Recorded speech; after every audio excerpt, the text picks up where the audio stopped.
What is up, everybody? Welcome into the grand finals of GNL League. Tonight, we're going to have Vortex taking on Malevolent. Both of these teams fought pretty hard to get to where we're at today. And now, Malevolent, we have watched them play, so I mean, I want to see, some good plays out of them. Last time we see them, they did pretty decent. Vortex, we have yet to cast them on this channel. Now, I've heard some good things. I heard some great things. Hold on. Just say start whenever you want to this guy. Yeah, some pretty good things. Let's look at these bands now. We're going to be starting out on Clubhouse tonight. The maps: Clubhouse, Chalet, Skyscraper, Consulate, with the decider, I believe, being Nighthaven Labs. 5 really good maps. So, I hope we see something amazing from these teams. Now, I think we're going to have to keep an eye on a couple of these Malevolent players, because we've seen a couple standouts upon our last cast. Now, whether we're going to inflate their egos in saying that, more than likely. That's pretty common nowadays. I don't believe we have any actual stats on these teams, though. Which, I mean, that kind of sucks. I always like having my stats. But we can go and look at the results. Because we're waiting on the moss to set up for some of these teams. Vortex 7-3'd the other team they played to get to finals, which was Misery X. It was a 7-3, 7-3 victory. And then Malevolent took a 2-1 win over the other team they played against. It was a 7-5, but then a 5-7 loss with a forfeit, putting them into the grand finals here. So, I mean, not a bad thing. They at least made it into their finals. I'm not seeing any screenshots, though. That one's gonna hurt, man. I wish I had some like points, you know. Give me some KDs, give me some good stuff, give me the good info that these players want. But we're not seeing anything. Go up to casting stream links. Let me go post by stream in there.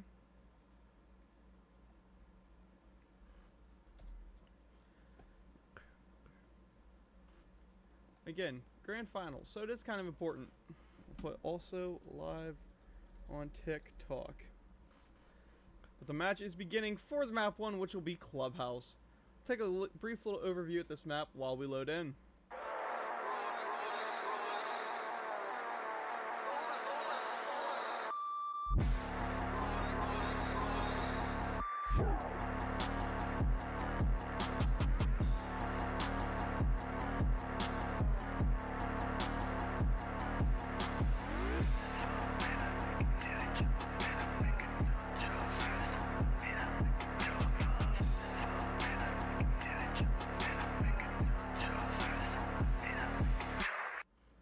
So, there's a quick little look at our favorite map, Clubhouse.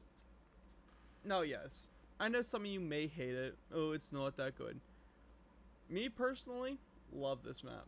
It's one of the GOATs, one of the greatest. You can't beat it. What are maps tonight? Clubhouse, and then follow that up will be Chalet. The band's pretty cookie cutter. I mean, they're getting rid of the Blackbeard and the Maverick. I don't mind that. I don't hate it. I don't love it, because they're not bad bands. But then for the defensive side, we're going to see the Mira and the Kaid come into play. Now, Mira and Kaid are both pretty solid. You can't, just let them have those. Mira is quite annoying to deal with. So is Kaid. So I could see the point of getting them off the board quick. It does make a little bit more interesting, though, if you see a Castle ban. Because Castle is just so strong for all of these maps. Map 3 will be Consulate. So, I'm always an advocate for the Castle ban on, Clubhouse. It's just, his utility he provides, like what we see on this setup so far, is just insane. There's no real counter, no easy counter. And what is map 5 tonight? Map 5, hold on, chat. It is Nighthaven Labs, okay. And HL. Alright, now I can actually focus on the cast as we get into this thing and get it rolling. Everything's already being set up by these defenders. The attacker's already trying to make a quick little push here. Getting aggressive and getting there fast. Poke ripping open this main wall, starting things off in his favor. They have no way to counter it because they only have that mute down there at the bottom. And a mute doesn't mean much when a top of the wall goes and rips. However, for a gym bedroom hold, losing that CC wall doesn't do quite as much as you think it would. The bandit trick is set up here to try and hold this other wall, but listen, these attackers won't even go for that wall. They're just ripping over the full CC side map. Now, opening the pinch look they just did there for the con is pretty decent. It's a good play, very smart play.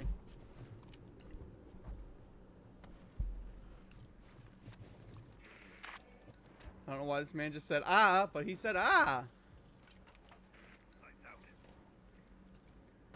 Wall's being ripped open, grenade being cooked. They've got two defenders stacked. Grenade in, lands right on the Ella, forces her out of position. She drops the shield, and that gives Thatcher a little bit easier of a swing and a challenge here if he chooses to do so.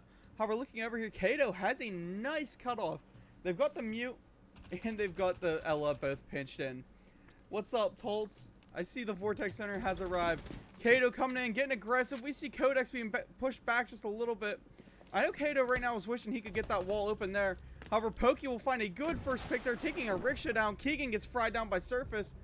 And now Tango is just left hiding in here, fighting for his life. Pokey finds another one. Codex finds Tango. And now it's just down to Relic. Can we say perfect attack for the first round? Is Vortex really going to sweep through that fast on this Malevolent team? Pre-fire coming from Poke, and Relic will pick that kill. Going for another re-swing, lays a lot of damage there onto Codex, not able to find it. Now he's pretty much pinched in, having to beg for his life, and Kato will find him from the angle across. Not a whole lot he could have worked with right there.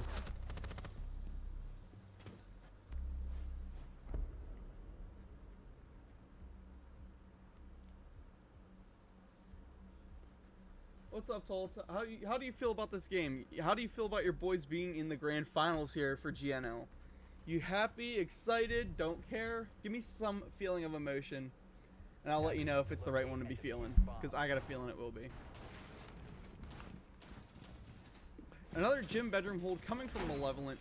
This time, you know, they're hoping to maybe lock it down a little bit better. They got the castle set up. Typical.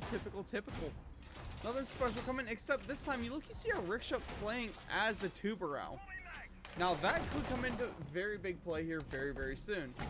Because that Tubarão is, you know, just uncounterable in the current meta. The current phase of the game, the current way he is played, he's just uncounterable. Now, whenever we do see a tech timeout, or not a tech timeout, a tac timeout get called, we will dive into the team who calls it, because we want to hear those comms. We want to hear what they're saying. However, I believe Vortex said they were okay with it. I know Malevolent is. Because I like to be able to hear what these teams are thinking, you know, why they're calling this timeout, what they want to change, what they want to fix. However, flipping over here to Pokey, immediately, you know he's going to be trying to rip these walls open the same as he was last time. But the setup on this side, not looking much different. It is only a mute to hold this wall. They need to have somebody coming over here. But I don't think a rickshaw is actually in position to deny it. No, he's actually going to be trying to play this cut into construction wall. Let him have the CC side. The CC side does not matter quite as much. Meanwhile, ripped open. Here's Zag on the Dokkaebi getting really aggressive. I hope he picks a kill with that. Because you love a good aggressive Dokkaebi. Her whole point is to get in there and try and clear. Because she plays off of that sound that she creates. Kato's already coming up garage stairs. Now, last time we seen Kato up here, he did try and open up this wall with the ace. And it will be muted again. But you know he's still going to try it, because that is a very, very valid play that he has. He's trying to clear out cash easily and rip it up in the way he does. Oh. Really?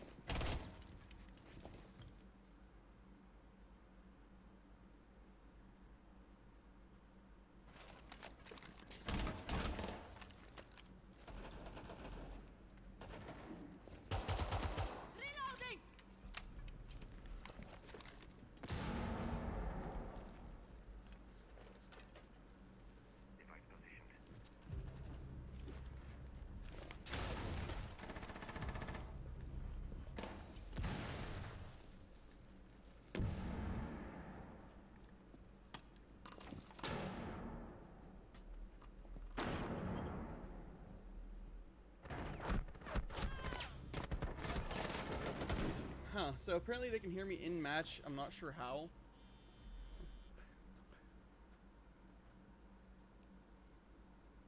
Might have to rehost after that last one. Yeah, I'm definitely thinking so, because that's definitely a glitch.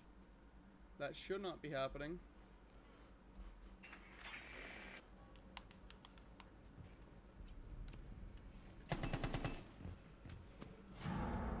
I'm pretty sure my output should...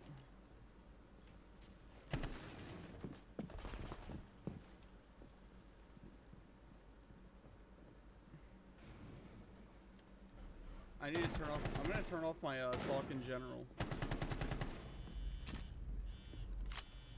Well, with 10 seconds left, this round is cutting it very, very close. Zag will be going for this plant now. Sonically, he's got to do something to swing in and take him. Swings in and Poke will pick up a kill.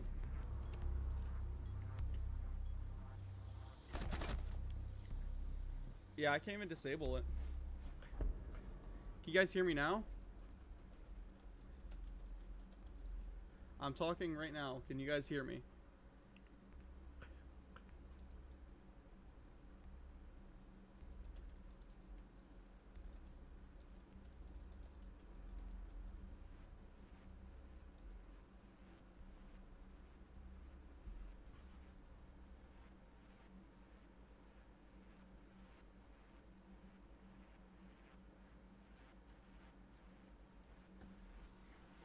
I don't know what's going on.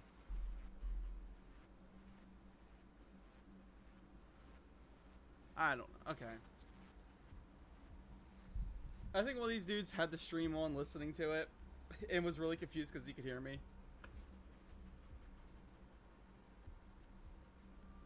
Or they can just somehow hear me. Like, I don't know.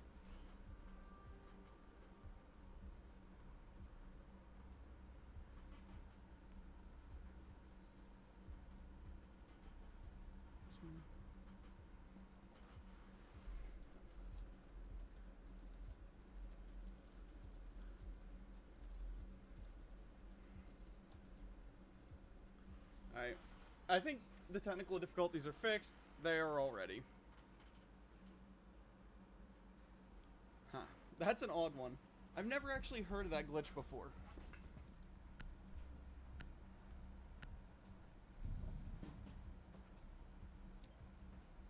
Defenders, protect your bombs from being defused by attackers. But we will use 1 second to go grab myself a water. Down here, Malevolent is off to a rather hard start. 0-2, not a great way to be. This time, though, they will change it up and start with a basement defense. But it looks like they're going to be having a castle upstairs. Please tell me he's going to hold vertical, because you have to hold vertical if you want to stay alive. Your entire lifeline to playing this game is all on the verticality. All about being upstairs, all about just keeping the roam alive. 5 seconds left. That is one thing I've seen Malevolent do pretty well in my time watching them, is they've always been able to maintain and manage it. And it looks like it's going to be a very, very sturdy off-site here. A 2-man upstairs, a rickshaw chilling down in the bar area. Very, very aggressive defense, but one that is very, very good. The attacking team already starting to rip things open downstairs. And let's look at this. We got a Grim just full sprint, full aggro coming down here through dirt. I mean, he does have the Monty right there on his tail too. They take this wall. This becomes so easy of a push for them. Looking up here, we're going to look at Tango's. Tango goes for a little bit of a peek up through the secret door. Rips about 3 or 4 rounds right into Codex. Can see the head of one of the attackers as he's upside down that rappel, but not able to actually pick the kill onto him. And that will be the Rewara played by Zag. Codex was the one to eat a couple rounds here. Live pings coming in from surface. They will be pushing pretty aggressively here very, very soon. Tango will be taken down by Codex. Kato eating a ton of damage. He runs into Arsenal. Survives the C4. Tucks himself back in a corner. And we're going to see a plant start going down. He has really no active coverage on him besides Poke. You know, Surface is back there a little bit, but the Fuser goes down. Great first plant for this attacking team. Super, super aggressive. Poke finds that kill on the Relic there.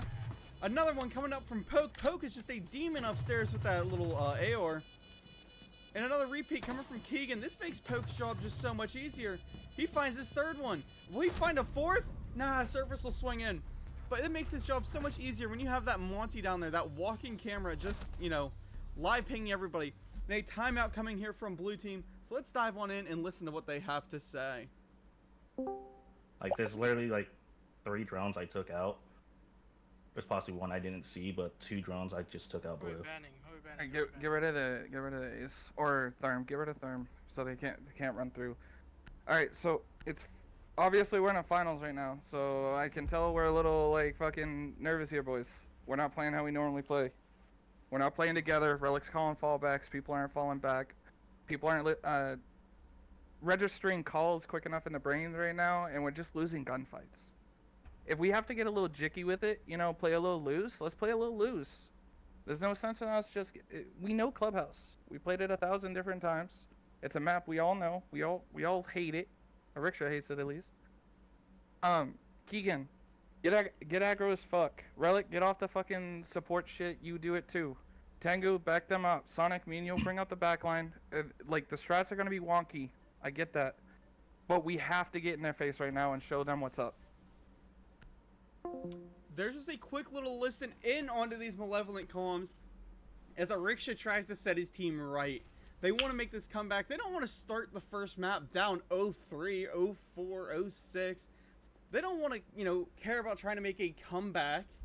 They want to, you know, start pulling some rounds, even if they minimize the damage here on their defenses so they can come out aggressive on the attacks. Defenders, protect your bombs from being defused by attackers.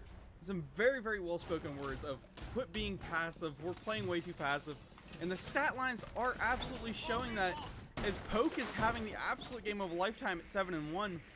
And Riksha and Keegan are some of the lowest players in this lobby now at 0-3. I'm not going to talk about Zag, who's 0-0-0. I mean, bro hasn't even seen the light of day in, like, you know, 3 years. He hasn't even taken a single gunfight.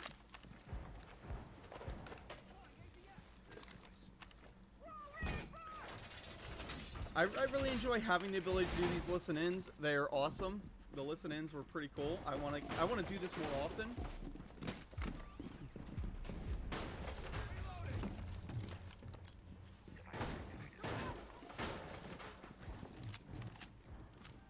And honestly, let's see, because typically the way the statistics work, you are more likely to make a comeback round after a timeout call.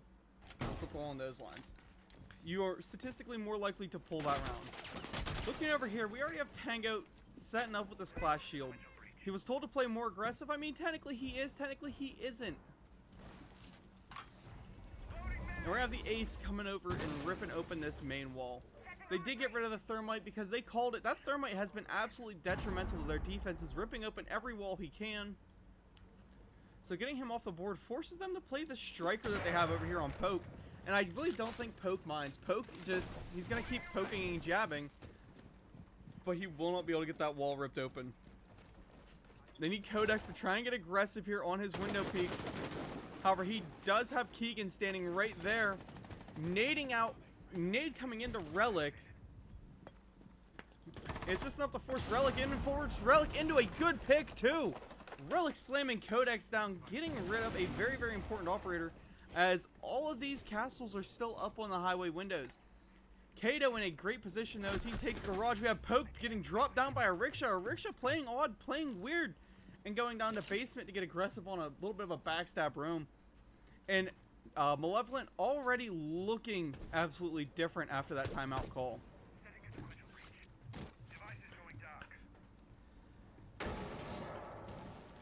Kato's plan finally coming into fruition as he pops that mute, and we'll start trying, or not even a mute, but pops the that wall, and we'll finally start trying to rip himself into cash. Flipping over here, let's see where Keegan's at. Keegan is rotating himself back to site with a smart call there. This is one of those retreats they were talking about. You know Relic just called it, because Relic has been, you know, the one who's been, I guess, calling these retreats for his team. No one's been listening. Finally, we see a successful one. We got Surface here trying to eye up a Riksha. A Riksha in a good spot, though, to keep him held out. And Tango being absolutely the most aggressive player he can be. Set up on this window. A Riksha does get wall banged down, though. That hurts to lose a body to a wall bang. but he is still alive. They're prepping that double swing here onto Tango, and Tango will pull his shield and manages to, I think, survive the EMP with it. He does, however, lose his sight. 20 seconds left on this clock, though. Not a lot of time to do anything. Surface dropping down the Logi hatch, finding one, finding Relic. Keegan will find Surface, though. Tango left at 1 HP. He loses his shield. Kato finds the pick. Eats a lot of fire damage, running in, pistol in hand. Sonically in, Keegan still up, and Sonically will put Kato down. Not a lot of time there for that attack, and I mean, he still pulled a couple kills out of it and managed to go running in.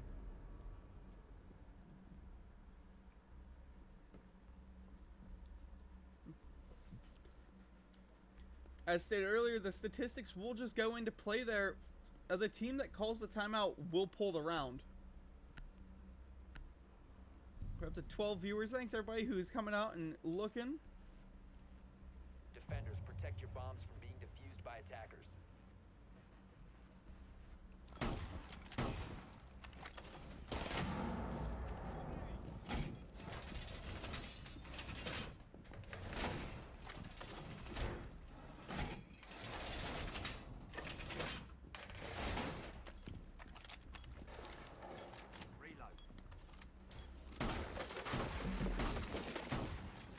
We see the Malevolent fans coming out in force into this chat. What is up, Mad Moo and Northern Wolf? Y'all seem to be hyping around, and honestly, Malevolent pulled a very, very good round there. You know, very decisive, very, yeah. Yeah, I guess decisive is the right word to use there. My English no good, well, you? We're going to be looking up. Riksha going to be hitting this hard roam up the CC. Hopefully they have someone else pulling off site. Looks like Keegan will be sitting in secret. But no, it's going to only be a 2-man off. And truthfully speaking, it's only really a Riksha. I mean, okay, now Keegan is making a good rotate. Again, the way to hold basement, you need that back pressure. You need someone who can come around and shoot them in the back later on. As we've seen that last round, Poke was able to get a, what, 3-piece or 4-piece? Off of pulling that hatch after the Kato rush in with the Monty. I don't think we're going to see quite as aggressive as they push here. But Codex will be standing right over top of where Legion is. He's giving him the live pings to his team. And honestly, not a bad play. You always need someone to try and clear these roamers. And Codex seems to be doing just that. But no one on his team actually going in to take advantage of it. We will see Kato being the super aggressive Monty in by himself, making the push forward. Keegan does eat some damage here. Riksha eating a little bit too. And these two manage to slip away back into sight. You know, coming into sight, again, to me, not the best idea. Ideally, you want to keep yourselves off site. That way you don't feed Poke another, you know, ton of picks. What's up, Cryptic? Let's go, Riksha. Dude, I'm telling you, these Malevolent fans are out here in force today. If they knew the amount of support they have behind them, y'all would be hyped right now. So everybody in the chat, you didn't just hear the famous words of a Riksha coming through that tac timeout. That man was moving mountains. That man made an Optimus Prime, you know, speech sound boring and cheesy. Zai gonna be clearing these guys off of the like kind of half steps on main stairway. And it looks like main stairs is now locked in and secured by the attackers. Codex prepping himself a drop down this hatch here. Oop, there we go. That grenade doing nothing, but really securing him his way down. A Kato drop would be significant here, as it will just force these defenders back into a corner. A Monty drop is absolutely terrifying. Down the main stairs, we do have Codex rolling in. Looking over here towards Dirt Tunnel, we have Mr. Poke up at 7-2. The attackers are prepping a push. It's a 5v5. It's going to be a last second, 15-second push coming in. Here comes Kato. Codex finding a pick on a Sonically. Keegan down. Tango getting a double kill, though. A Riksha in good positioning there. Relic also set up now to find Dirt. Tango up to a triple kill. Codex finding a Riksha. It's now Tango holding the long angle. He can see Codex as Codex runs in. And Codex will be trying for the plant. Coverage provided by Poke and Dirt Tunnel. Not able to actually find anybody, though, as they rotate around. And Relic will find Codex. And now he's got to get this diffuser. Poke still standing but not a lot of HP left on him. Finds Relic, though, with one pick. Takes the down guy. Now it's just Tango in a 1v1 against Poke. Diffuser going. Poke has got to sprint up. He's got to find this kill. He's got to find it quick. And Tango will survive and get the diffuser going. Giving Malevolent an absolute clutch round there. They are fighting tooth and nail for this 3-3.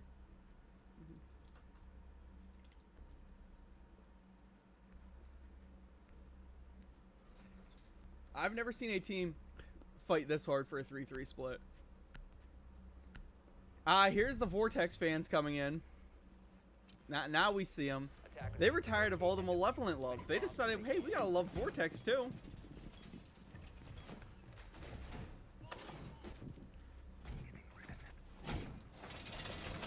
I'll have to get the polls running, chat. That way you guys can go in and vote. Who do you think who's gonna win? Let's get the polls running. Let's get the polls active.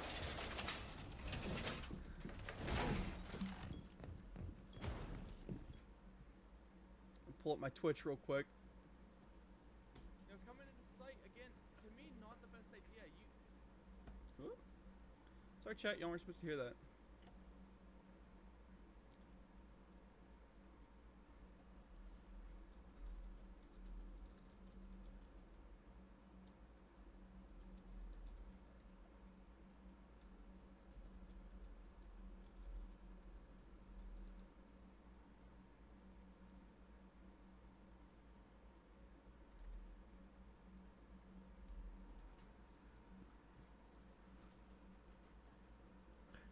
Alright, chat. Poll has been created. Now we look up here, we see our rickshaw down here in the SSG hold. A perfect spot for any castle debate. Oh, why am I sitting on the instant replay feature? Sorry guys, I must have actually bumped it. But a lot of attacker utility being used to try and clear this garage out. Ripping up on that soft wall, and they are trying their hardest to deny any sort of main wall push. BTX into house. What's up, Tommy Buckets? I mean, it definitely looks like the Vortex guys are they're starting to come out in love. Looking up here though, Keegan is still set up perfectly to deny. Bounce back round incoming? Yeah, could be, bro. Vortex needs this bounce back round. They've lost 2 straight. However, they're playing a little bit scared right now. They're not quite as aggressive, not quite as rush happy. It seems like a Rickshaw putting his team into a full attack mode changed the way that the enemy team plays. But a Rickshaw will be the first pick going down. A good pick from him there. Great angle from Codex, setting up to help his boys out. Smoke and fire coming in through the fire and the flames. They're going to push up top. However, Keegan is up there with a better swing, taking Poke down. Tango will find surface. The run in there from Codex is denied by Keegan. Finds a triple. How many more can this man hit? Oh, Zag will be waiting down there to take him out, though. Great pick coming from Zag. Evening up a little bit of this. However, Rickshaw is going to get revived. He still has got to rush it in if he wants any chance at a clutch round here. Not a lot of time to work with. We'll finally clean up that kill onto a Rickshaw. Coming up. Cleans his kill up onto Keegan. Nice double pick for Zag. Pros don't fake, bro. Pros never fake. That last round, that was an absolute pros don't fake moment. Bruddy just stuck it.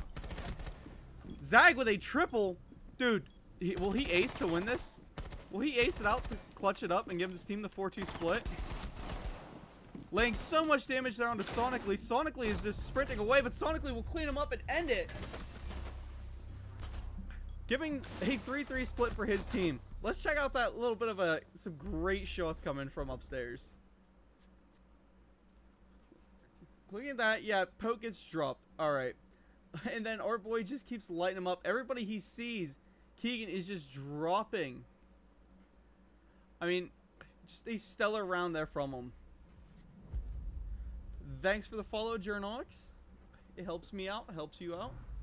Guys, I know you're seeing the sponsor things over in my chat. Ignore the merch. I don't care about that.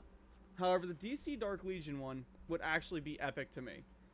Because it's a free-to-play game. If you download it, I make $1. if you play it for like a couple hours, level up to like level 3, I make $5. Like, just playing it for a little bit helps your boy out, helps me, you know, produce these streams, helps me buy a better PC because this one is dying. Let's look at these bans. We see that Zombie and the Mira both absolutely had to go because they're both horribly annoying. But we're going to see Vortex ban out the main hard breachers. That's Ace and Thermite gone. That's the issue with this new banning system, is it's just the hard breaches. That's all you see. Any more, you know, Thermite and Ace are never on the board together. With a lot of setup coming, I'm honestly really interested to see how they intend to use the Clash. I hope they're going to have her playing in the CC room, and it appears so far that they will be. Because she's just so strong at holding by herself. Like, yeah, you could always use the help coming over for her. That doesn't matter. She's just a very, very good gun-heavy, you know, operator. She's good at area denial, good at lockdown plays. And it appears so far that they're going to be using her for that. However, that's not to stop a Rickshaw from pulling out the Cyclops, you know, good old Capital. And he can just firebolt Kato. He's not worried about it. However, now with the new rework on her, going for the firebolt kill is a lot more dangerous. No actual hard breachers on the board for the attacking team. I mean, they do have a set of hard breach charges, which is still pretty decent. And some really good soft breach being played by Keegan.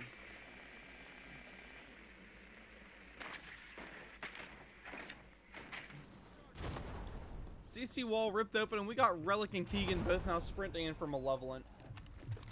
Top garage control already gained. And ooh, that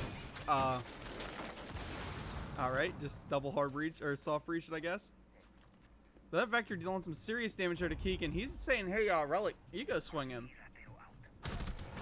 And Relic will be doing just that. That little Vector, though, just it hits so hard and it shoots so fast that kind of hard to survive it. Rickshaw making the smart play of, hey, guys, I'll just go drone this.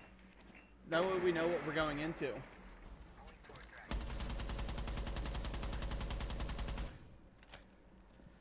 God, I love the sound of that AR because it just sounds so chonky, so beefy. It's hitting like, you know, it's just an MMA fighter. You got Mike Tyson punching you in the mouth, and that is that AR. Like, for the follow medic, Malevolent getting in now, getting dirty, pushing through sight. They got a lot opened up on the CC and cache side of the map. However, this defense is just as scary. I mean, I'm not pushing that Clash if I'm you. And I mean, Surface is over here with that Vector just letting people have it. The attack seems to have really, really stalled out now.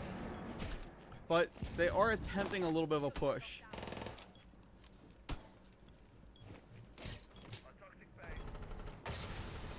Codex whipping out those smoke grenades, doing what he does best, and just buying time for his team. I expect to see a good swing here. Keegan running up through construction, though. Just puffing the smoke. He don't even care. If he rips this left wall open and he gets in there, things are about to get really, really insane. But no, as he pops it, that smoke canister fills it. There's fire everywhere. There's smoke everywhere. And there is no time on the clock. Keegan honestly looking right at one, not pulling his trigger. In comes a rickshaw, met with a shotgun, though, from Codex. Relic finding Poke. The shotgun missing. Tango trading one out. Zag finding Relic. Sonically finding Kato. Kato burning apart Keegan. And then Sonically and Tango both being finished off. Not gonna lie. Malevolent solos Falcons? Yeah, maybe. Maybe, bro.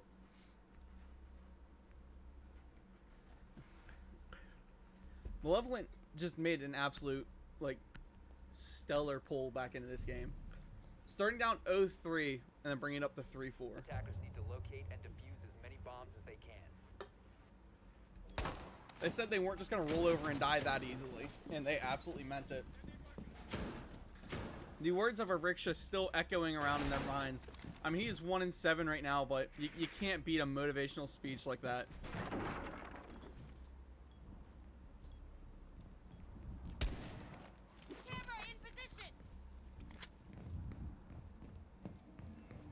Ow.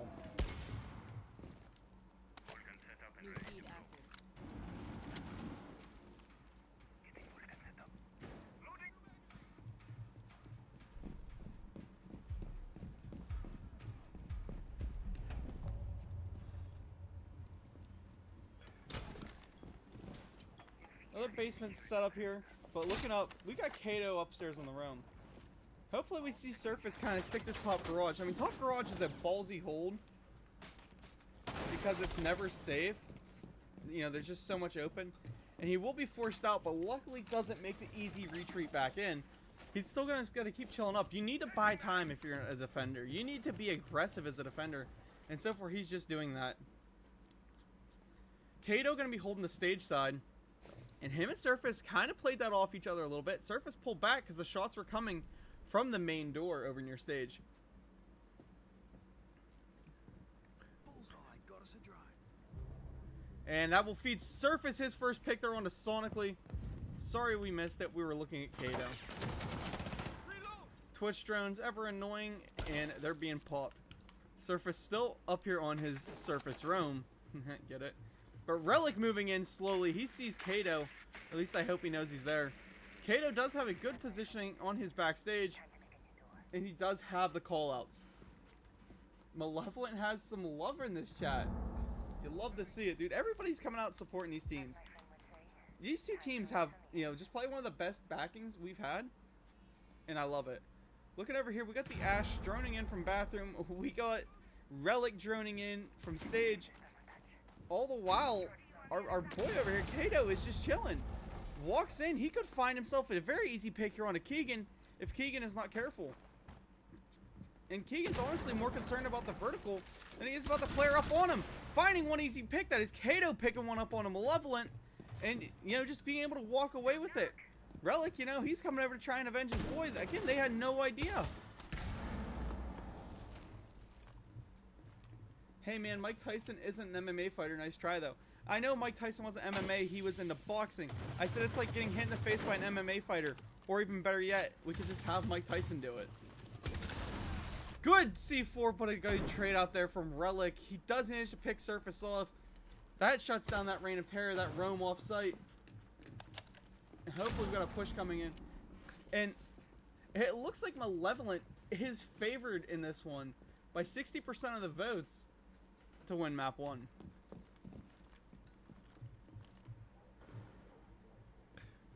Eriksha making his way down these blue stairs, hits a goo mine, and that shuts him down almost entirely. He's got pinched in. One on his left, one on his right. He's taken down. Now it is Tango. Tango laying a lot of damage there, but Codex cleaning him up before he can.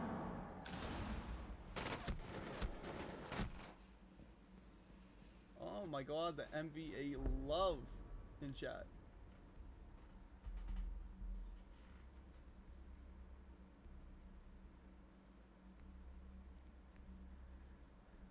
For all the Malevolent love, they are still down now by 2 rounds. It appears that Eriksha's Stardust, his magic power, faded off after that last round. Defenders, protect your bombs from being defused.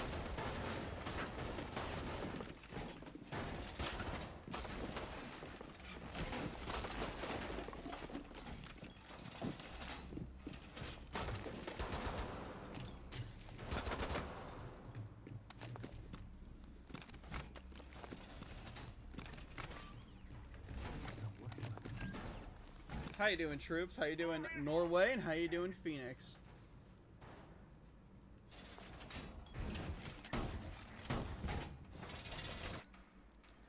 Knowledge y'all being in here. Love all the support y'all got coming out here. I don't even know how the TikTok's doing. I should probably pull up the TikTok. That'd be a good idea. Who knows? Maybe it's blowing up right now.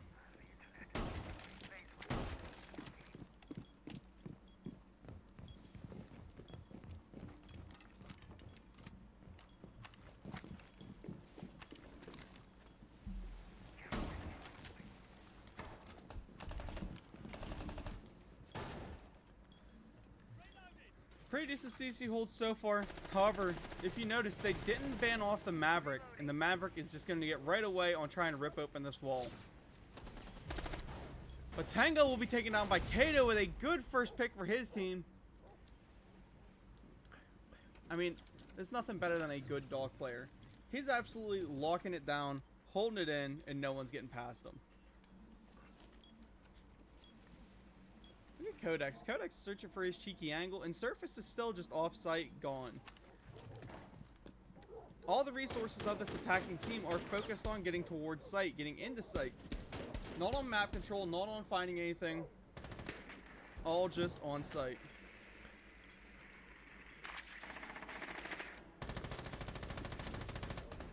However, we do see the good play from Maverick getting that wall open. Kato eating a lot of damage there from Sonically. However, he is, able to stim himself. And he's just going to keep chilling. Just going to keep vibing. He is fine. He has nothing, literally nothing to worry about. Stands up now to try and take this fight here. And takes the head right off of Keegan. Really hard one to lose. But it is only the IQ with no utility really that needs spotted out. She's probably a very good pick.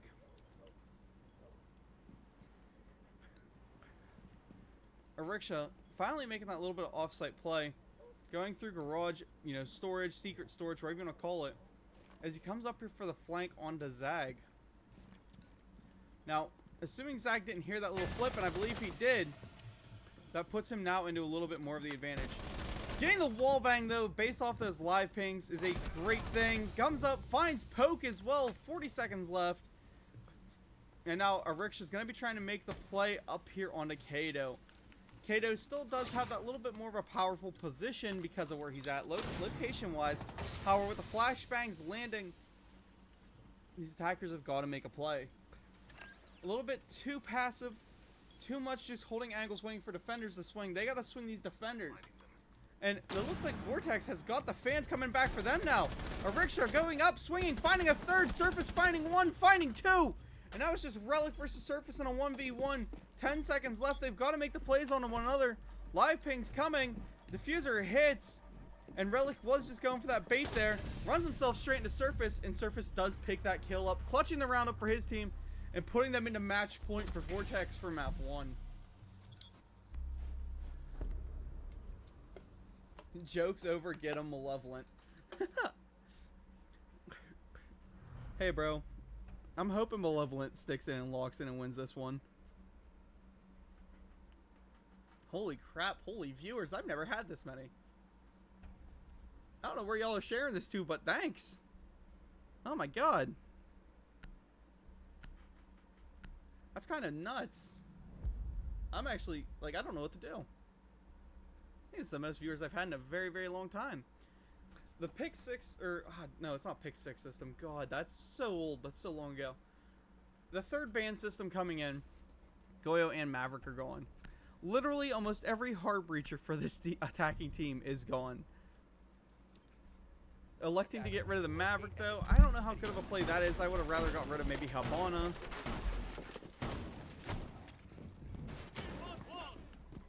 But the gym bedroom setup coming now. Castle on the board still. You think Castle would be one of the main bans for this map. Personally, if I ever run a team again, which I won't, Castle will be the first ban every time for Clubhouse because God is he annoying.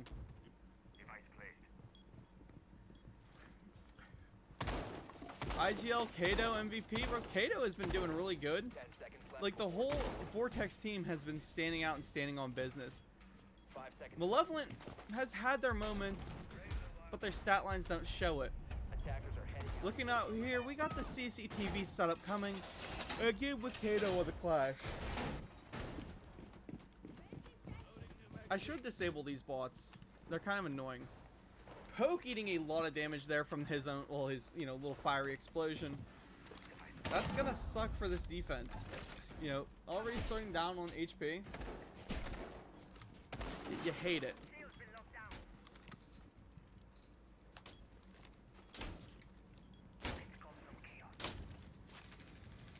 Relic ripping this window open with his fist. Thank God the Flores decided to go for it. Because we got Codex sitting here. Shoddy in hand. The Shoddy too hottie just waiting on him. Being forced off by the Flores drone. Now we got Relic playing up into his aggressive hold on the Codex.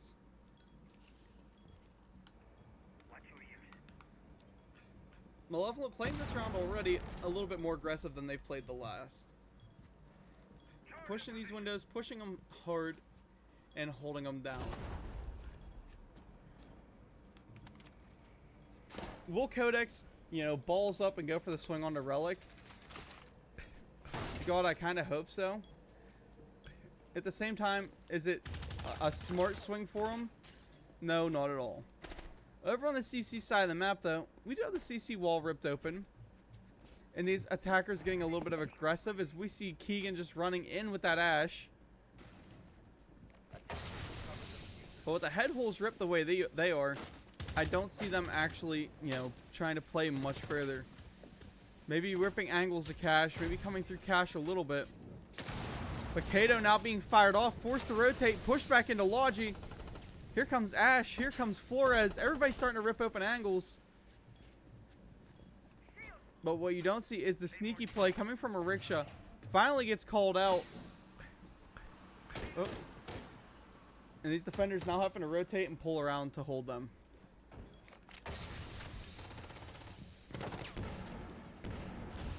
Sonically running in, rushing up, going into sight, pulling himself close, eating a lot of damage there from Codex. Codex now has that shotgun sitting close on door, but gets wallbanged down by Relic. Relic has control of the gym now. He's taken down a rickshaw, finding a kill off main stairs. Tango finding Poke. This might be match point, but this team is playing like it's the absolute finals. Rickshaw going for the setup now to try and hold. Tango is taken down though. The double swing, the trade out for Kato. And now it is Zag versus Ariksha as Ariksha finds him, putting his team up now to 4-6. Still match point for Vortex. However, Ariksha playing a lot better than what he started this with. Now up to 6-9.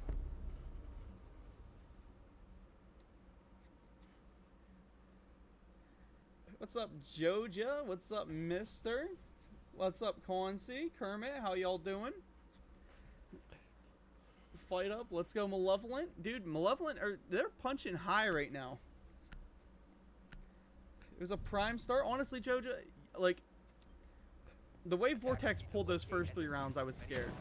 And then watching Malevolent pull the next 3, I got scared the other way. So then we see Malevolent lock it back in and pull 3. It seems like this is just the battle of the 3-round rotations of Malevolent having to respond to everything Vortex does, and Vortex just keep on changing it up, changing the strategy.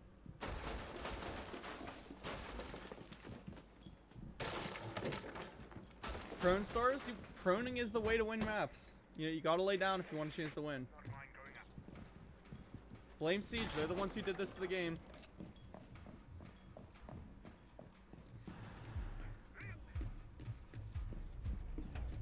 Don't forget, guys, I am also live over on TikTok at CasterSpace4. Doorway secured. Trying to boost the TikTok up a little bit. However, I do much prefer streaming on Twitch. Twitch is better, ads are better, the pay is way better. But there's just something about TikTok makes you blow up. Looking up here, we got Surface, gonna be the offsite roamer. He has to lock it in and keep himself alive if he wants his team to have any chance of surviving this basement hold. I say that this team has been absolutely solid. However, basement hold going into full bunker is just a recipe for disaster. You don't want to see it. You don't want to see a hold like that. So hopefully this works out in their favor a little bit. Only having the one guy upstairs and off site.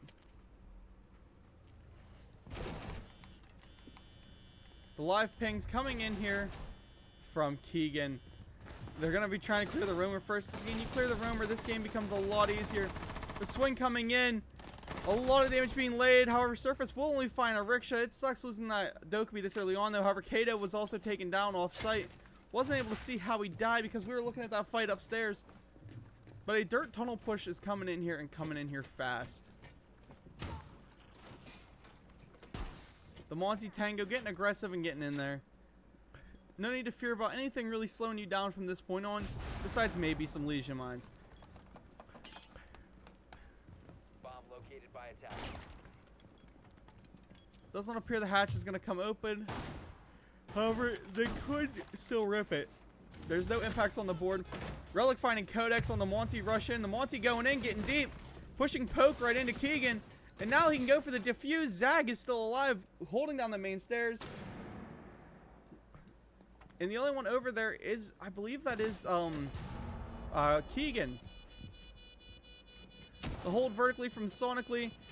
C4 ripped and out, will not find anybody, and Tango's just gonna force Zag into a corner with Keegan waiting on him. However, a beautiful one-tap coming from Zag right there. Something you don't see very often. It's just those one-taps with the shotgun. Pulls the second kill there, taking Tango down. What's up, Project? And Zag coming in to get aggressive on a relic. However, there's still one dirt tunnel. I don't know why he would rotate off that vertical, but it's not the worst play I've ever seen. Pinned in here, 44 mag, and Sonic will swing him, take him down. Malevolent clawing their way through this game. The orange team timeout called. Now, assuming they're okay with it, I will jump in there. Yep. All right, let's talk about it. Let's talk about our next defense, right? We will listen in. What do we want to do? Do we want to? I don't think we go back gym. I think either one, we rerun the basement. This time, I won't try to help Surf, or I go on the double run with Surf. Triple breach ban. Rerun CC. Okay, bad. I'm down with that. Last time they did try to bring the BB and like basically 2 sets of nades to clear me rafters. So make sure we keep that Jaeger. I got the dog just in case they try to flame me out. Other than that, what else do we want to try to do? They went plats. They went highway.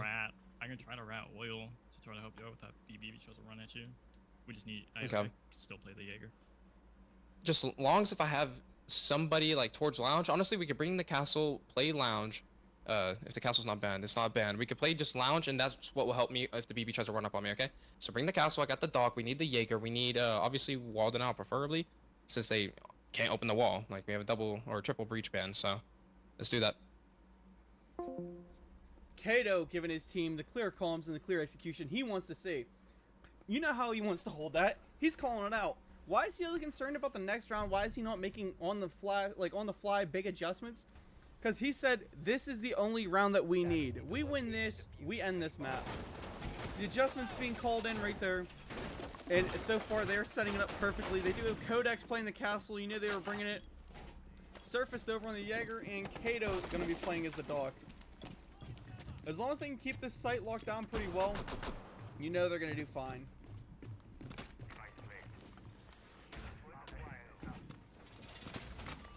Honestly, a pretty good setup, if you ask me. The SSG hold coming from Codex, you know, he's blown his holes. He's going to be setting up his castle barricades, trying to lock down the lounge. And the mute setup to try and deny them from opening these walls. However, they don't have any real good hard breaches. They're going to be using the small charges, mini charges, whatever you want to call them. And they only have one set of frags and some flashes. So you have to use them very, very carefully if they want to try and push Kato out of his top garage hold. But he is just laying there, chilling there. Absolutely perfect. A good setup and hold coming from him. Easy for blue, LFG. Comeback is real, says Konzi. Dude, Malevolent has locked in these last 2 rounds. All they got to do is pull this third, and we will go to OT on map 1.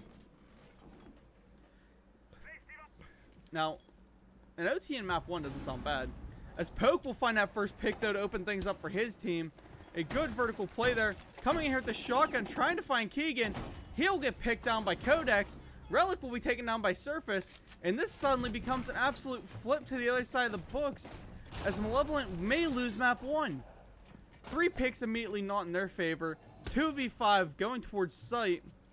And we got Sonically pushing with Tango. The Monty is still up, but it doesn't really matter much. They do have some roamers down in bar. You gotta hope that you don't lose Sonically here, man. Sonic is the key and the pinnacle for this one pulling, because you need that gun up. Him and Tango have got to play one good synchronous unit. No backstab push coming yet. And it seems like they are more or less just prepping for any sort of push in. Just as we were hyping Malevolent up, it looks like things might go the opposite direction for them. Fire coming in, C4 going out, hitting Tango but not killing him. You know the calm has been made, because if you look, there is Surface chilling on this Circus floor main stairs. However, Sonically is sitting there watching. Sonic has got to watch that for his life. But these two have got to make some sort of push together to try and get through here. I know Sonic is trying to remain hidden, because if he starts shooting, they're going to know, and that's going to force Surface onto his rotate. The smoke's coming out, though, because you know they want to make this push. They want to do something, but the pull from below. Codex finding a pick upwards. Surface now coming in, finding the kill on a Tango. Flawless defense. And we're going to see a 7-5 victory for map 1. Let's look at the scoreboard real fast. Absolutely stellar game from everybody involved. Surface leading his team to victory at 10-3. Real quick, we'll jump back to me over here at the news desk. What's up, ladies and gentlemen? Oh, the 2 seconds to load, and we're in. Both of these teams are playing lights out. You know, amazing gunplay from both of them. Amazing rounds from both of them. We do have a disconnect on the Malevolent side. We'll see where he's at. While he's doing that, I'm going to really quickly go into here, go to studio mode.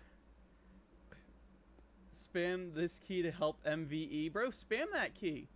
MVE, they don't need that help. They're doing really, really well. However, I would love to see Malevolent pull some rounds here. The team played on every round that they won, it was lights out. There was no questioning that they were one of the better teams playing here today. However, that was for the rounds they won. The rounds they lost were a lot closer and a lot more interesting. Weren't quite as, you know, easy in their favor, in your face, hey, we're winning this. God, this camera angle is horrible. Don't know where everyone's at right now. Why everybody's disconnecting. We're hoping to get map 2 started very, very soon. Assuming we get into map 2. This might be a long night.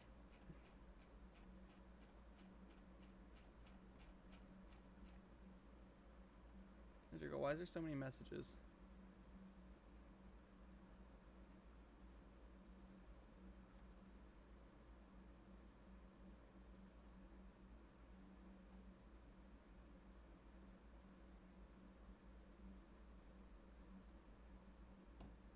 Alright. Yeah, there was a lot of plays from that map that were great. Now, the well-executed pushes is something that we need to focus on. Because both of those teams came out very strong with their pushing. Their defenses, both teams a little bit lackluster in certain aspects. Maybe not quite the roam presence that we're used to. But they still managed to do pretty good. I hate this screen. I'm jumping over to this one. There we go. Both teams did amazing. You can't deny them that. They did great.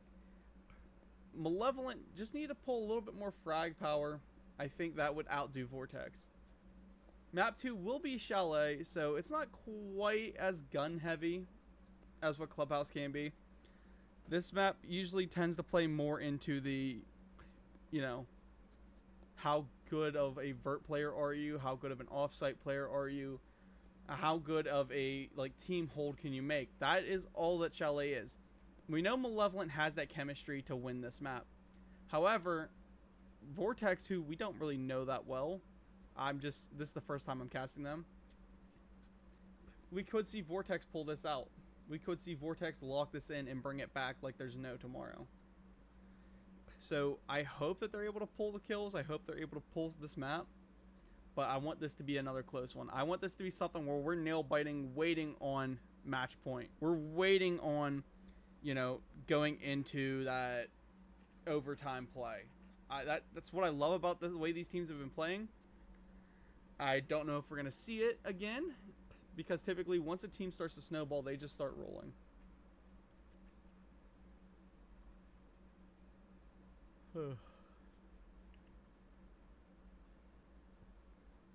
I'm going to see if I can run ads right now while we're waiting. Nope, I cannot run the ad while I'm waiting. Alright.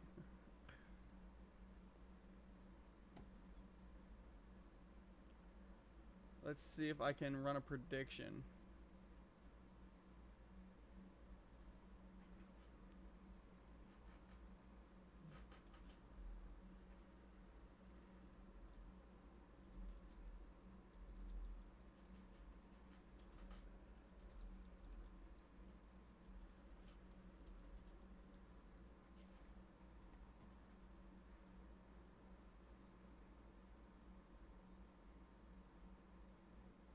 Starting a prediction.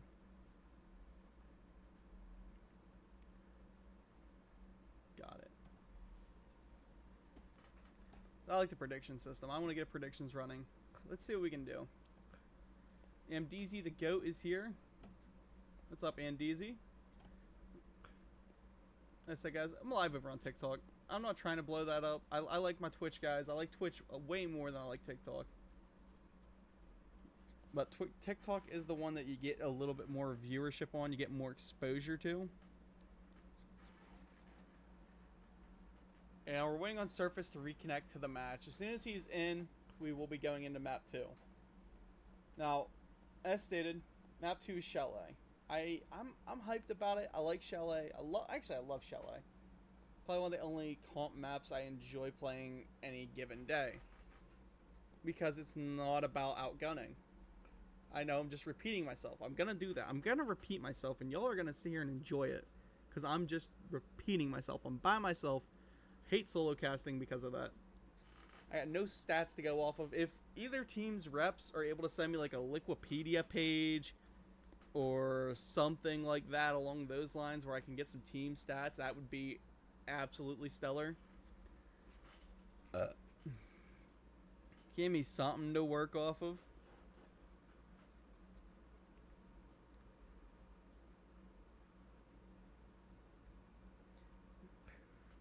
But yeah, once this last man reconnects, we'll be good.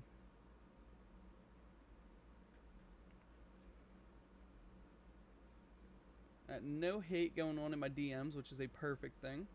Usually you get somebody in DMs going, this match sucks, or you're doing a bad job casting me.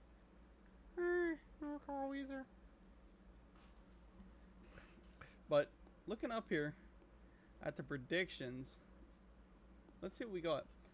Malevolent is actually currently pulling 470 to win over Vortex. That's pretty big leap. I can't vote in my own prediction. I just realized that.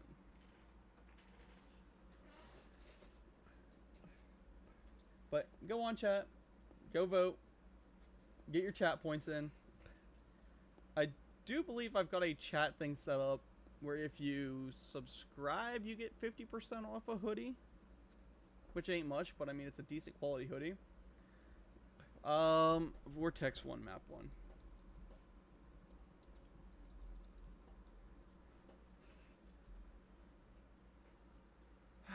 Just sitting here waiting and waiting and waiting on this man to reconnect.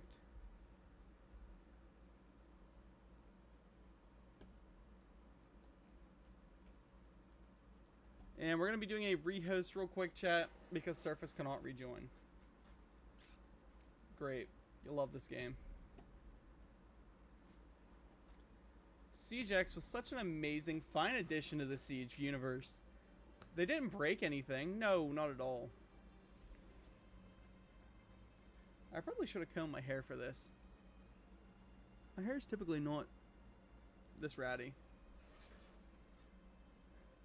Malevolent is big. Thanks, Mad Moo.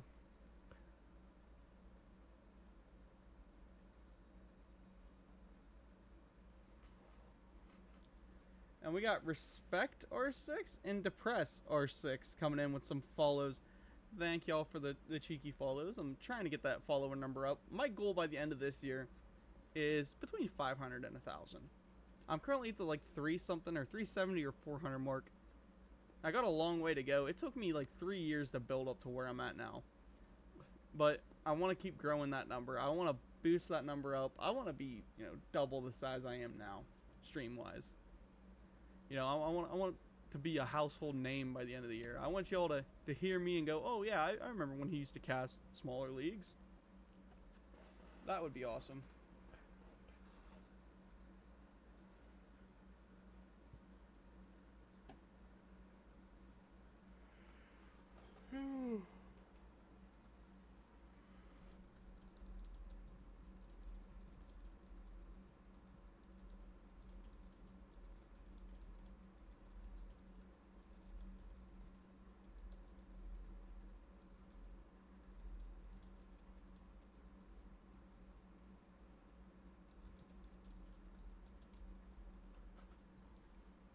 I went in there, I said, is either team talking strategy so the stream can listen in?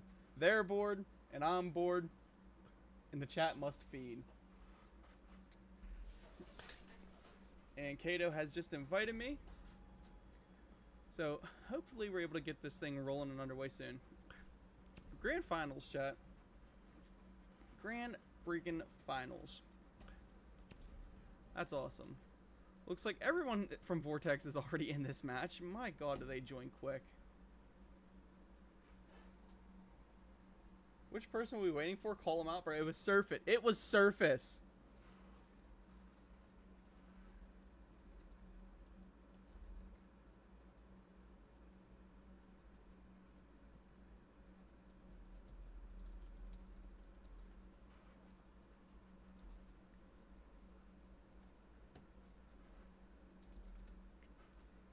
I got told to go listen into the Vortex chat. We'll say like T. If they go T, we run all 5 shields. I'm just kidding. Where Imagine. That's kind of bad timing for. All I heard was Honestly, run. I'm about it, All bro. I heard maybe not was hit the run 5 listening shields. right now. There's not a whole lot to talk about, but What the heck was I was mainly that? talking about like in game. Bro, you heard nothing, on right? the You heard comms. nothing. It's You tech. heard nothing.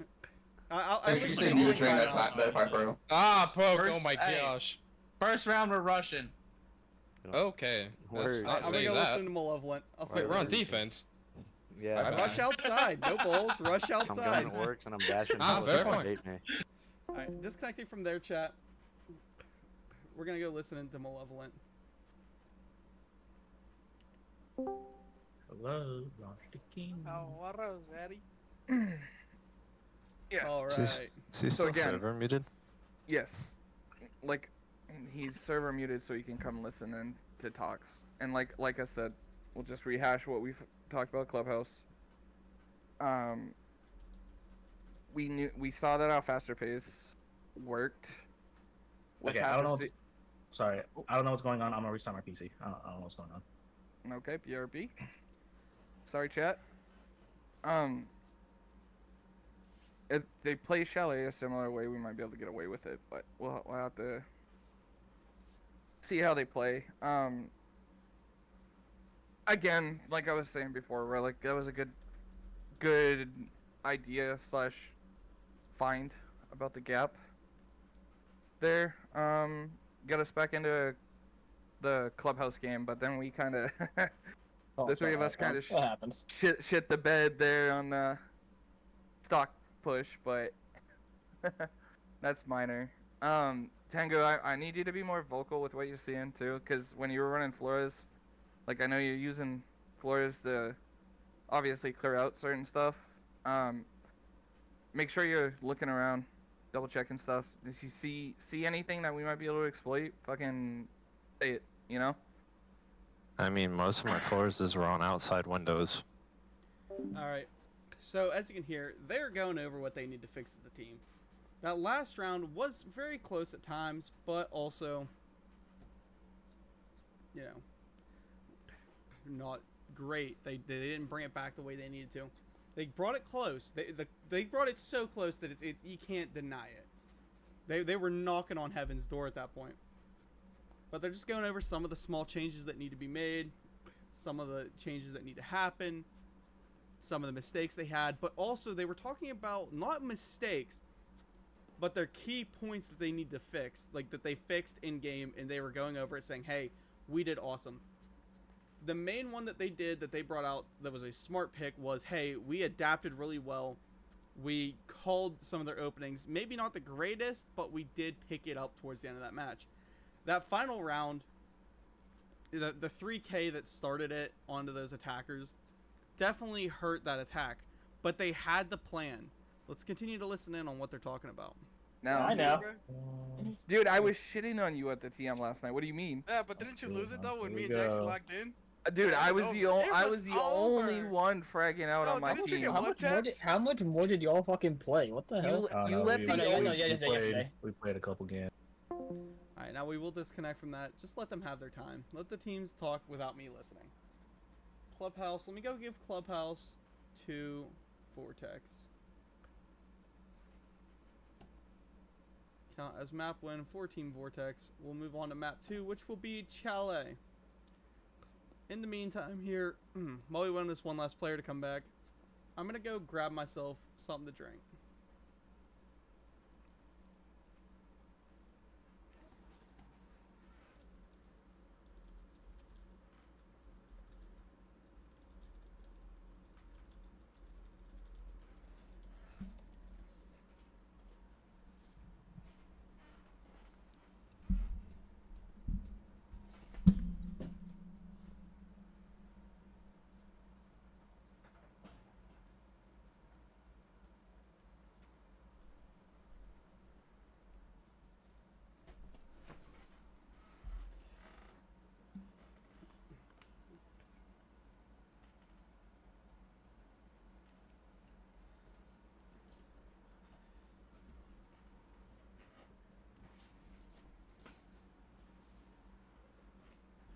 Alright, chat. I'm back.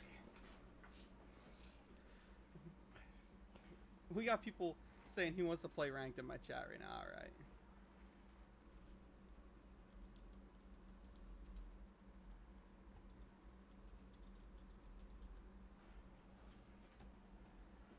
Go in him with the caster ready. We're going to see Malevolent say they're ready to rock. And now we're going in for the chalet play.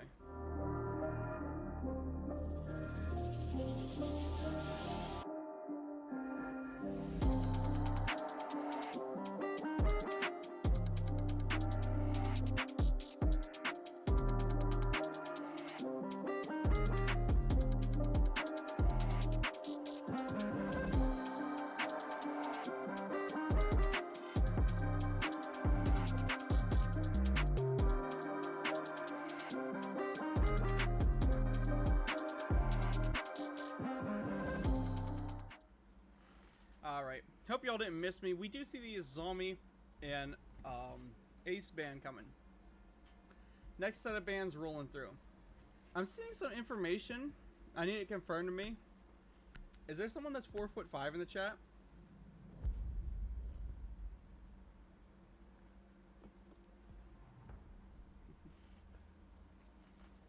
Then a Goyo Ying band. The Goyo band and the Ying band are both a little bit weird and awkward to me. I don't see Ying being played very much anymore. However, the Goyo band, he is super powerful, but there are still better options to remove, such as like a Mira, or even a Kaid, or any sort of other good utility. A Fenrir is an amazing band for this map. But starting on Bar Games, the old tertiary site, I wouldn't even say it's a tertiary site, it used to be further down the list than that. We'll be banned first. Or we'll be pulled first. God, my English language no good to you. A second floor hold being set up for the library control. Head holes made, but really nothing reinforced yet. The reinforcements here are key to being set up. However, they are setting up to hold the office. 5 seconds left before. Barricade coming in from Frost. It looks like top Mez is just about fully set. 5'4", he says. As if 5'4" is better than 4'5". Dog, my grandma's taller than you.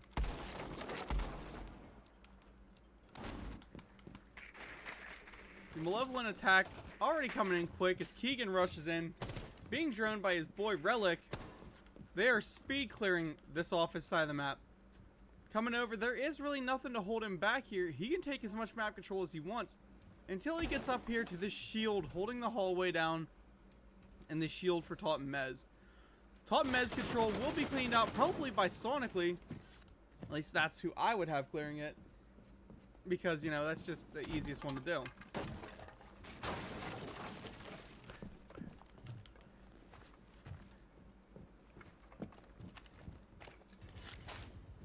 Relic ripping open the first of these office walls, prepping up and sending down his explosives. One of them gets yeeted, the second one gets lost, Flores drone in, and the shield is now pulled. All utility there, gone. We see Kato now in a more fight for your life situation than the way he was in at the start. They do have the Jaeger shield top Mez, but never mind. As I'm saying that, it gets pulled. This attack already looking really strong, clearing out all the utility that they need to, and starting to make some ground control. Okay, I don't know why I got pushed onto that drone. That hurt. Let's go evil.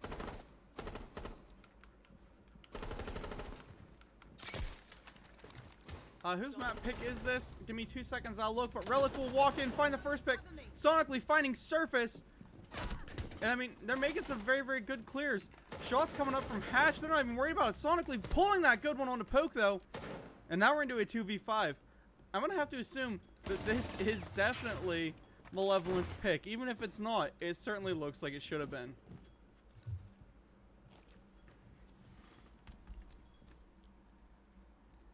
Codex set up to try and watch up this hatch. Now he can cover a hatch drop if one comes. That's if one comes. Looks like Chalet was Malevolent's pick. The hatch drop down by Sonically. Codex cleaning that up. However, the sprint in by a rickshaw will take Codex down. Then Zag will be slammed down by Tango. Some really, really quick picks there. Evening things out really fast.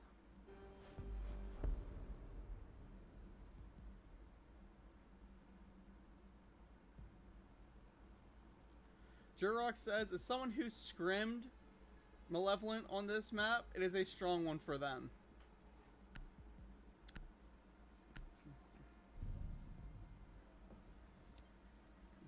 Attackers need to locate and defuse as many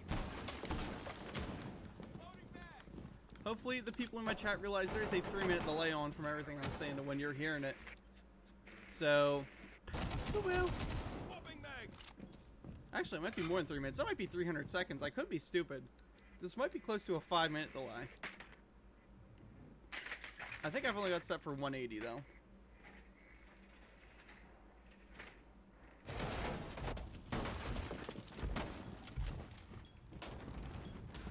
The kitchen setup coming here. Very, very good one. I'm going to see Zag up here, you know, setting up on his trophy stairs. What can he set up? What can he do? I don't mind the play of the castle here, but at the same time, it is a bit of an oddity to see. However, the way he's playing it and setting up, it does make sense. Poke appears that he will be the guy to try and lock down and hold this upstairs.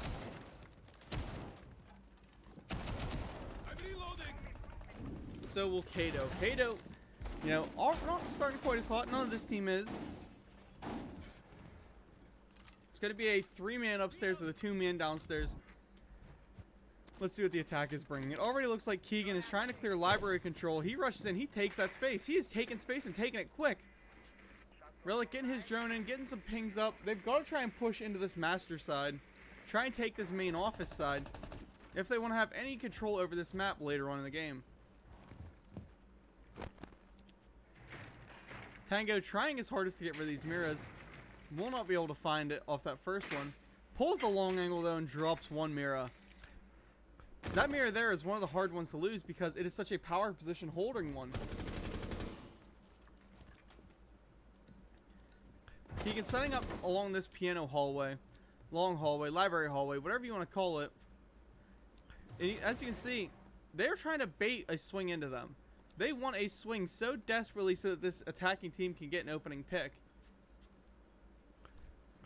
But they honestly, they need Tango to pull this drone up and get rid of one of these cage claws.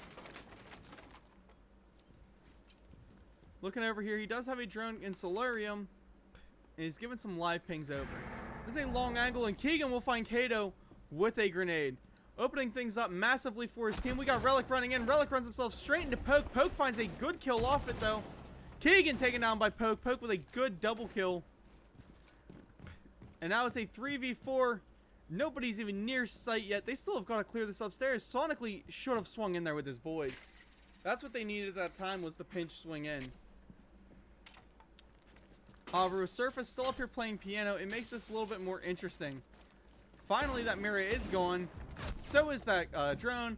A rickshaw will find Surface. However, Codex did take Sonically. That's the Hard Breacher now gone. Tango and a rickshaw have got to clean this round up. And they do take down Poke. Finally, double kill or triple kill for a rickshaw on the round. Quick double for him, though, in the spot.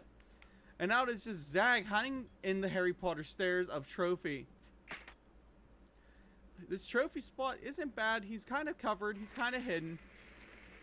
But with the drones coming in, I got a feeling they're going to find him. 14 seconds left. They've got to make some sort of play. I don't believe they have diffuser. It appears that they do not have it. They're dropping down, just trying to get aggressive, and a rickshaw will run in and take them down. An absolute opposite start to how he first, got into this last map. Last map, he started it 1-7. This map, he's 5-0. Malevolent looking like an absolutely different team on their map.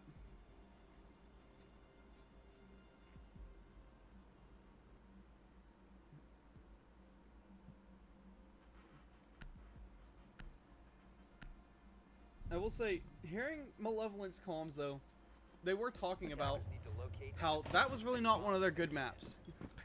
They said it before, Clubhouse is one of our bad maps. Not a fan of Clubhouse. So maybe all they needed was just to push to the next map. Sometimes a map mental reset isn't a bad idea. However, that does start them down, down 0-1 for map count. Camera feed up and Some good setups coming from this Valkyrie so far. I really love to see a Tachanka being played. I know. The old meme of Tachanka play. But no, seriously. He's so solid for how he plays this map.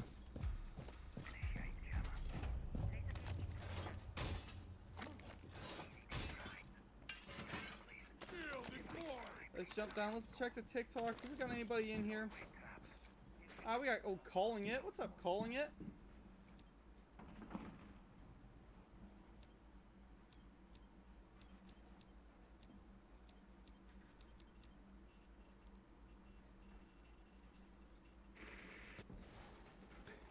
Looking at Surface, he's going to be the upstairs player. He's the offsite roamer. Shots coming in almost immediately from Keegan right onto him.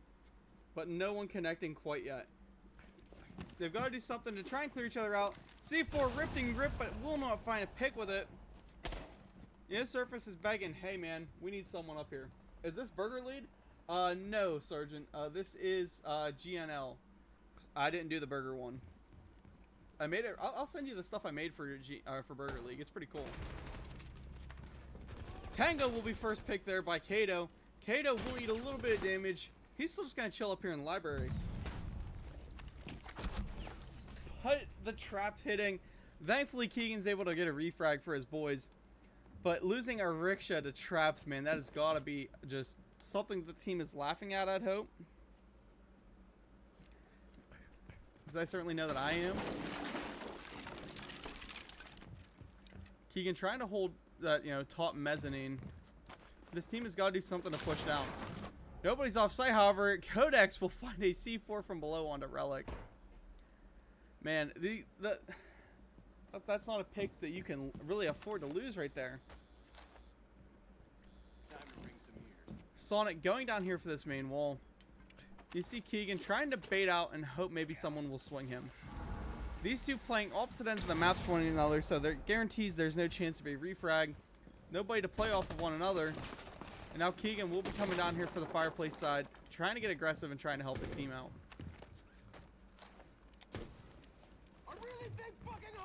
Hatch into the storage area being ripped open. A shotgun finding one pick. However, Keegan will find Codex with a good refrag and then moving right down into it. He's got cameras everywhere, fire everywhere, and 3 guys who are staring at him, and a swing from Surface who's staying close will put his team up on the board.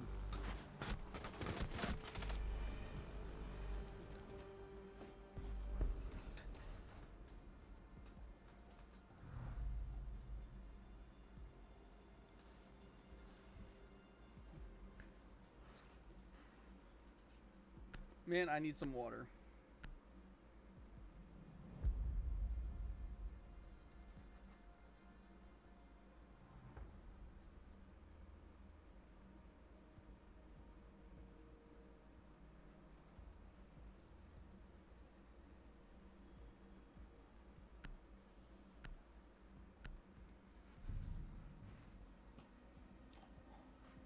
Defenders, protect your bombs from being defused by attackers.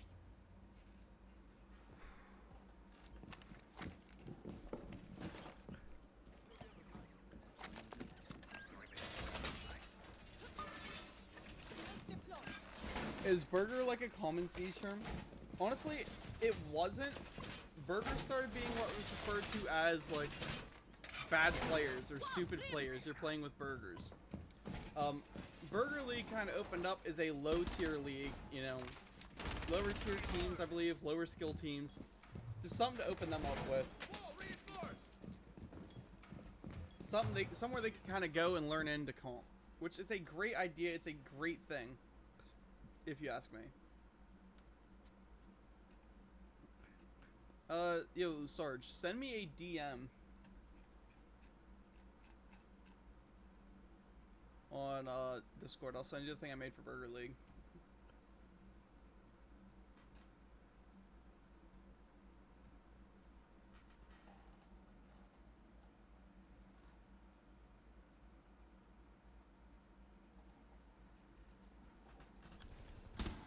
Big Max!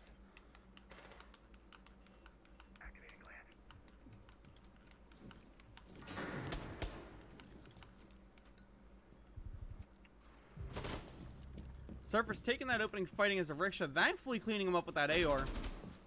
Which sets this team into a very, very good position because that got rid of the Thatcher. That gets rid of a lot of defender or attacker utility. With the low cost of maybe 10 HP. I think to scoff at. Sonically eating a lot of damage here as he keeps going for the swing on the Codex. But he remains standing.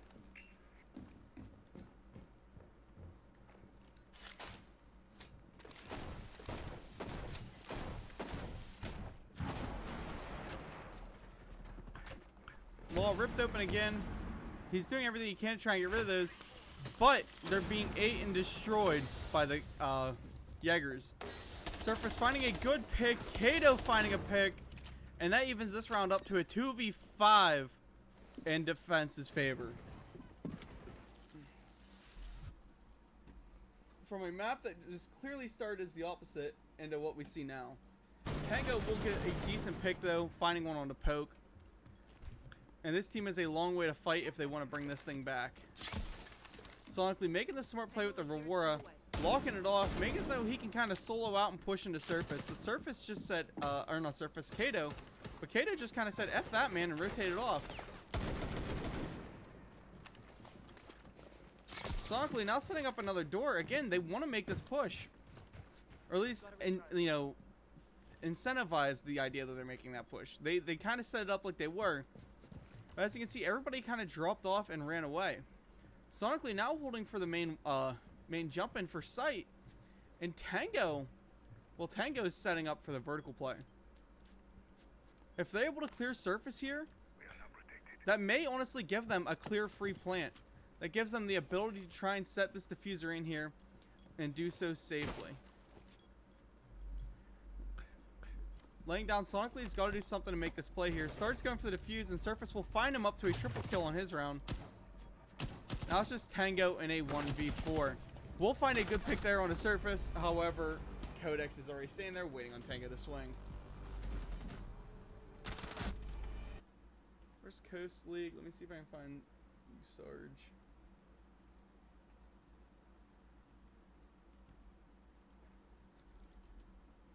Say yo. Upload a file.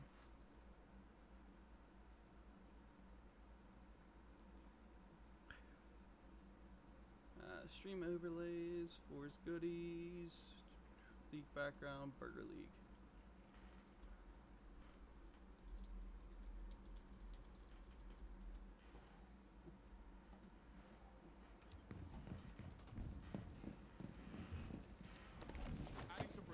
Let me get the Keegan cam for a round.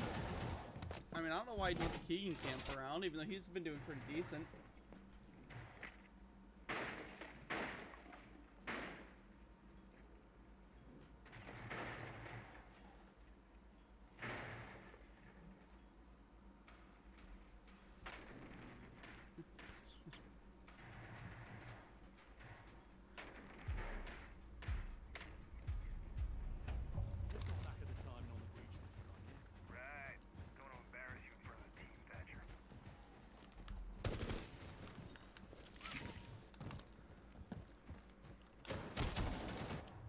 I do love the new operator callouts that they make to one another.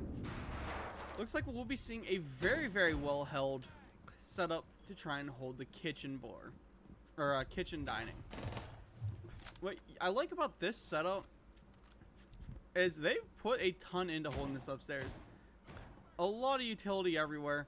Locking this bunker down really, really tight. Just overall, a solid hold. It's going to be hard for this attacking team to try and find a little, like, you know, chink in the armor. Somewhere they can stab their knife into and start opening up. Keegan does have this mez control, and will start working his way over. As stated, they have to find some sort of way to push this. I just don't know how easy it's going to be to find.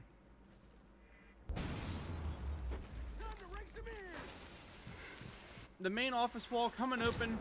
Keegan prepping his swing in. And he is taken down on a long angle by Surface. Surface just absolutely lighting up this game. However, Rickshaw is right there to take him. Tango leaving the game, putting this down to a 3v4 now. Maybe he got repel glitched, I don't know. But Poke on the run out will land the C4 right next to a Ricksha's lap, making this a 2v4. However, Kato will trade his life first, taking Sonically. Or no, Kato will take Sonically. Sonically trading his, you know, for a down on the Pokey. Or Poke. And now Relic, you know, left in that 1v3. Not a lot of options. Pause after because of a crash.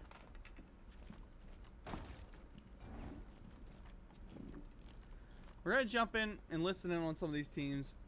Because it is still a technical pause, you know. It is a crash pause, but you know they're going to be talking some strategy, and that's what I want to hear.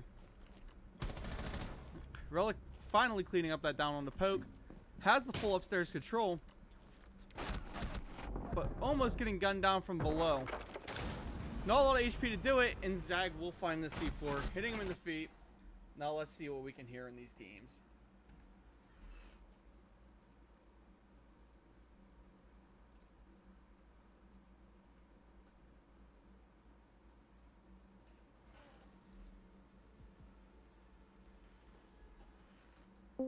You definitely gotta say some shit. Cause I'm sitting on cam, thinking you're right there. The dude runs out, I fucking panic and C4 get with my shots. I mean, we gotta get the comms back, boys, like we did those first 2 rounds. Cause right now we got cocky. And a Rickshaw just preaching words that the choir should already know. They got super cocky after those first 2 wins, and it has been a 3 downhill after. Now, we could maybe dive in and listen to Vortex for a second. But I think that they're hoping to get this thing rolling underway. I hope they do too. The pause comes undone, and we're in. Thanks, Jermate. Thank you for the follow, my man. Still just chilling at 24 viewers. I love it. Thankful for y'all for coming out here. Would definitely love some subs though if y'all are, you know, feeling like just passing those out like they're candy. I could use 1 or 2. Then over here we're gonna have Zag setting up the cellar on the third the Chonka.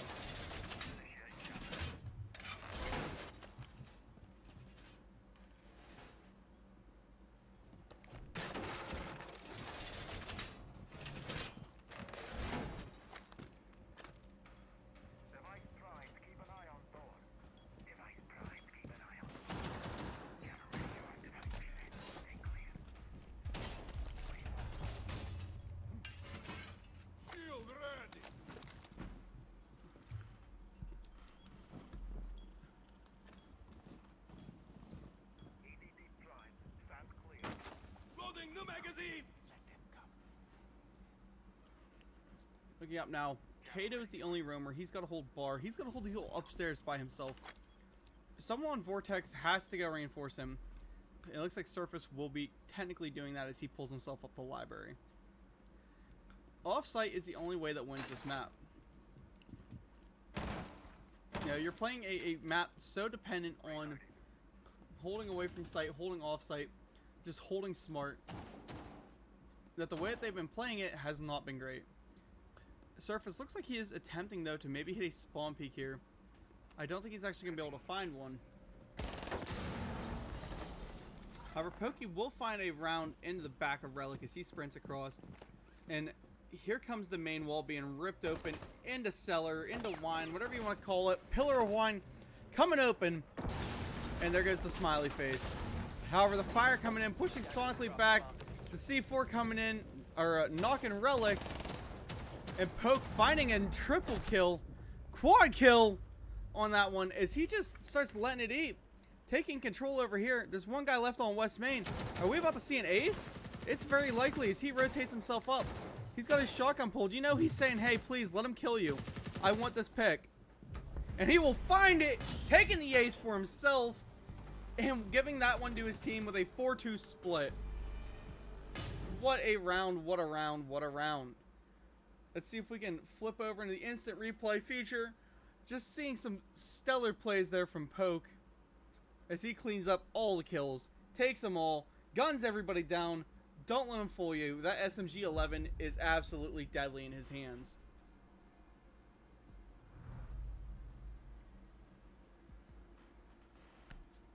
The mirror and the ace coming off board almost immediately. Following up with the Monty and the Azami. I don't hate the bans. I love these defensive bans because they make sense. They are useful. Getting rid of the attackers that they got rid of, that's also very, very strong because a Monty is super annoying. And Ace is one of the best, if not the best, hard breachers in the entirety of this whole game.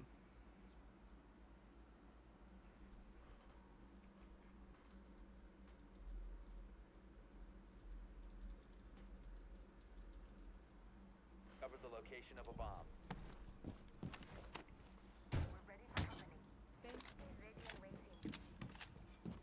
A good setup coming. It is going to be a kitchen dining hold. Not a bar games like we were all expecting. I know, chat. I know. You've grown to expect the bar games hold first. I have too.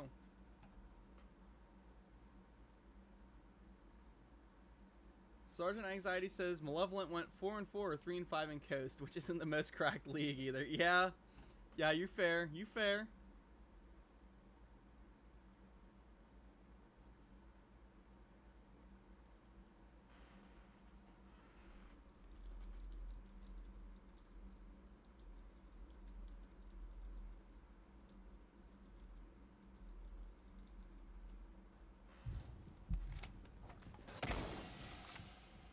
But a pretty decent defensive setup coming. They're holding pretty strong. They got sonically over in bar, which I kind of like because you need something to keep pressure on that side of the map. But these attackers, wasting no time, are already starting to push site. Rip open windows, rip open walls, and overall, be a general annoyance.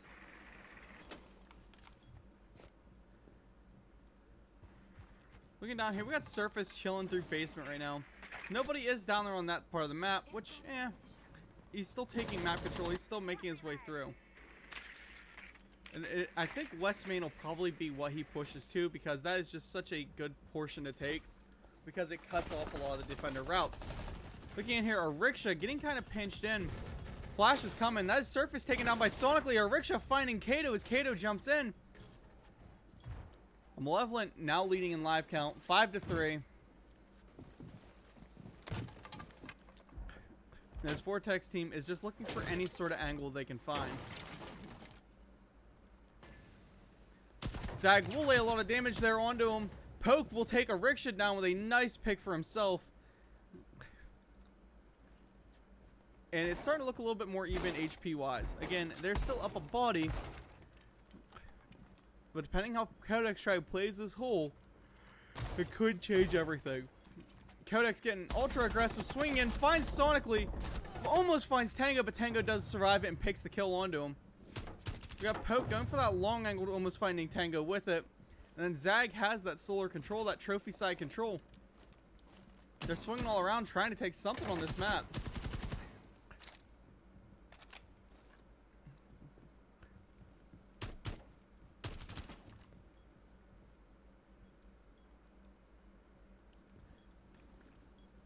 "35 seconds left on the clock, and really not a lot of, answers here.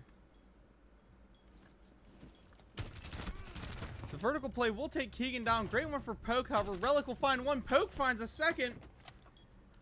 And that just makes this so much easier of a map for him. Relic getting ready to drop this hatch. Poke has got to try and, you know, do something to even it up here. But Relic might be making a smart play. Bait the hatch drop again. And he does get the little bit of a bait off. Goes into his rotate hole. He's just got to survive. But no, Poke will win it off of a millisecond left. Survives it and then cleans the round. That is so close that it's absolutely deadly. We're going to take a look at that. Just a great play from Poke there. Manages to get 2 nice quick picks onto the Malevolent team. And then clutching it out just based off of time at the end. What a play from Poke. Defenders, protect your bombs from being defused Lock by in attackers. Malevolent defense is their half. Trust they bring this back. Honestly, I hope to see it. But we're about to go in. If Vortex wins this, we're going into a 6-2 match point. Which Malevolent can come back out of. However, Vortex is doing really good. New camera feed activated.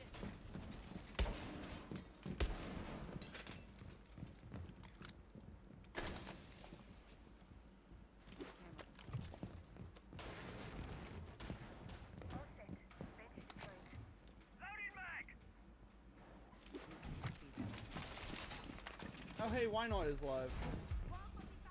Hi, Why Not?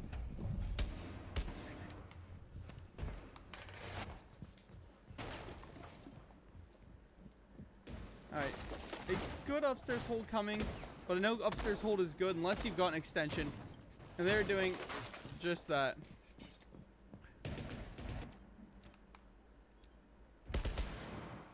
Don't know what Tango is saying, but sure.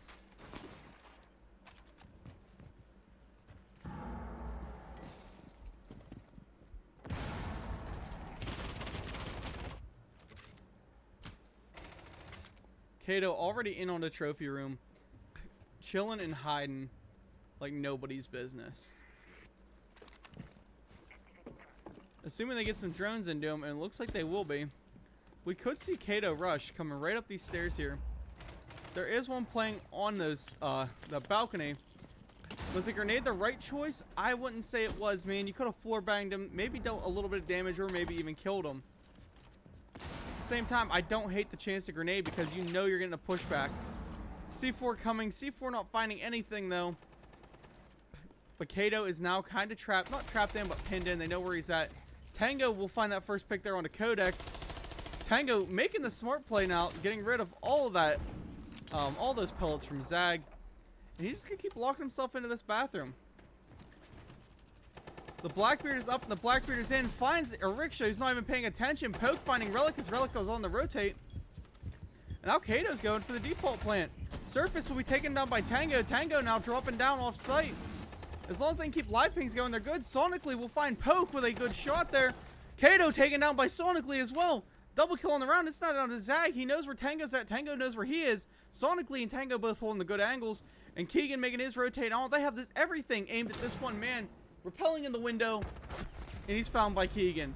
3 sets of guns going off there.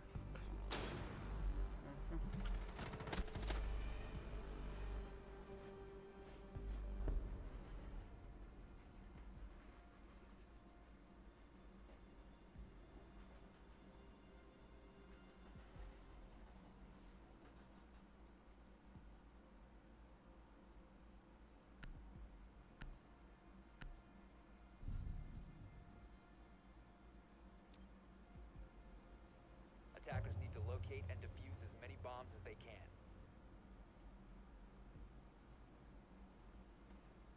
Bomb located by attackers. You can stop worrying about grenades now. There's Kermit coming in with that Vortex love. The Vortex love is quite strong now, especially as they're coming up 3 to 5. Don't let it fool you, though. Because I believe Malevolent actually won the poll. Let me pull that up.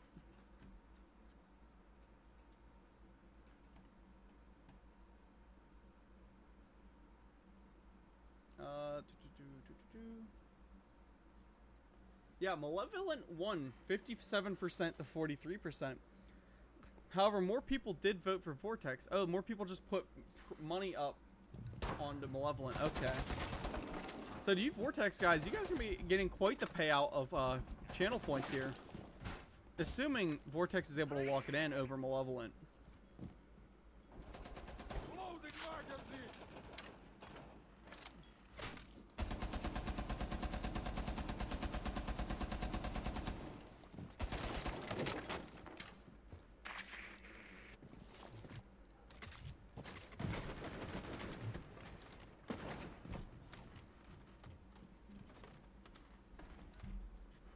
Looking in here, Surface is already in piano.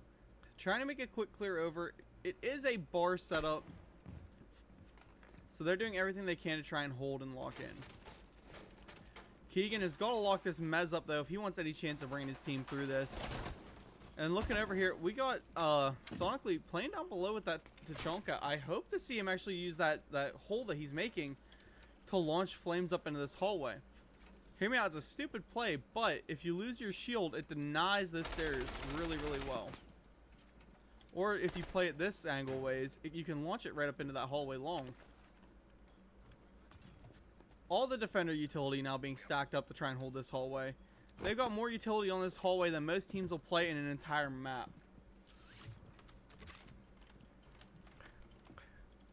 And Surface making his way up with that Blackbeard. Let me see. There's a 1, a 2, a 3, 4, 5, 6, 7, 8, 9 pieces of utility. 10 pieces, 11, 12, like 13 pieces of utility set up to try and hold this wall. Grenades being wasted from Surface. They will rip open a little bit of this wall here. But no matter what they do, they're having a hard time trying to push forward. Utility being used, of course. Surface eating a lot of damage there from Relic. Relic does not have a C4 on, though. He has his shield in place. Taking a double pick, though. Putting his team up above. We will see Sonically taken down by Zag. A good pick coming from him through Dining. He's making his way through to site now. Finds the long angle, laying some damage onto Keegan. Not enough to take him down, just enough to annoy him and pepper him a bit. But Zag now has that 90 haul, that 45 haul, whatever you want to call it. Tango finding Poke, while he's playing this library stairs. We have Ariksha finding Zag from the long angle of bar. Now it's Kato in a 1v4. He's got to clutch it up to bring his team up to match point. The swing coming in, but Keegan up above, finding him and taking that easy kill.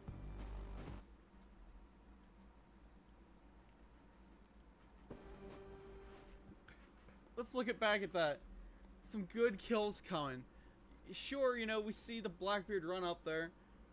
We're going to be watching our boy over here playing as Relic, I believe that's who it was. Just pulls an absolutely stellar double kill out, which put his team up above. Because taking that Blackbeard down the way he did, that is what it mattered for.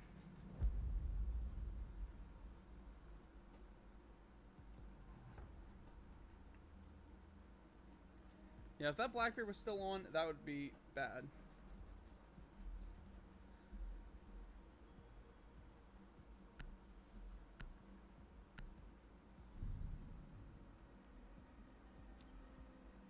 Attackers need to locate and defuse as many bombs as they can. Attackers have located a bomb. Loading new mag.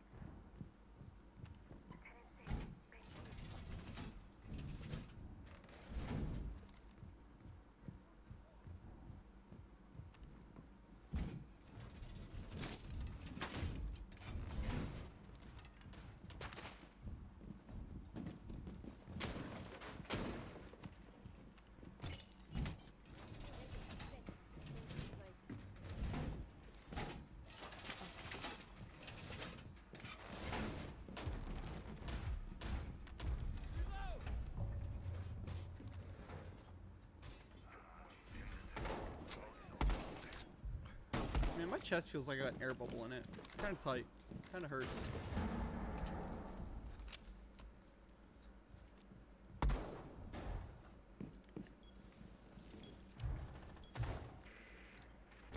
We're not going to be seeing a Blackbeard rush this time. We're seeing a lot of attacker utility, though. In the form of Codex playing as the Brava, going in, hacking everything she can find. Surface has his charge. So we got Zag playing as the Capital. A lot of utility there. We got the Thermite, which is always useful. And then IQ, the Queen of Util herself, coming in to try and spot everything out and take everything down.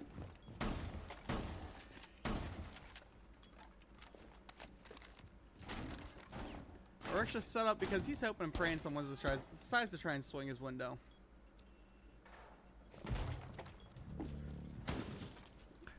The Surface is already coming in, clearing out games room, and just taking map control. That's 95% of what you need to win a siege round, is just how much map control you can take. How far into the map you can go, and what all you can find. Brava is just chilling right here next to Kaid. And I think she'll finally get the calm that he's there, but was not able to find him. Definitely didn't aim like she was planning to either.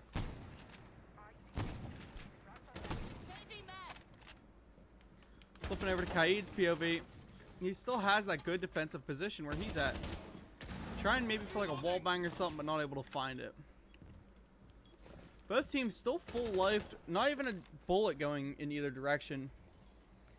As we're almost a minute elapsed. They've got to do something. So many of these attackers are still just chilling outside. And no one really making any sort of push or play coming in. However, Ariksha and Keegan will find him. Keegan being traded out. Sonically finding Codex. And as I was just saying, there's nothing going on. Picks going out. Zag wants to try and jump in. You know he wants to. And Surface finally coming back through his 45 hole or 90 hole, whatever you want to call it. But the footholds are there for Sonically. It is in his best interest to keep holding the way he does. And so far, it's working. The smoke bolt's coming out from Capital. And Capital will just jump right through him. Knowing he has limited time, he decides to sprint himself deep. Surface taken down by Tango. And now Zag, not in the best of positioning, finds one pick. Almost finding Cade through the wall. But does not land the bullets. With like 10 HP, not even 10, maybe 5 HP and 10 seconds left. There's not much he can do in this time besides save his KD. You know, GG, go to the next round. As we will see Malevolent pull this back to a 5-5 game.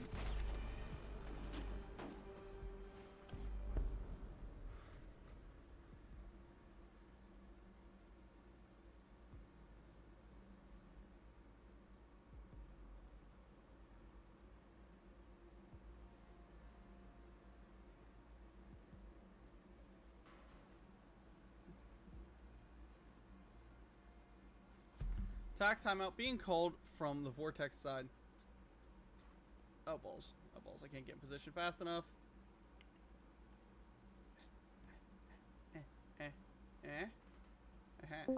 First bomb, Yeah. second. It was not kitchen. We Oh, won no. the first kitchen. So they're gonna go They back want second floor. Second kitchen, floor is gonna be they open don't again, want- or they go basement. Okay. So they go second floor.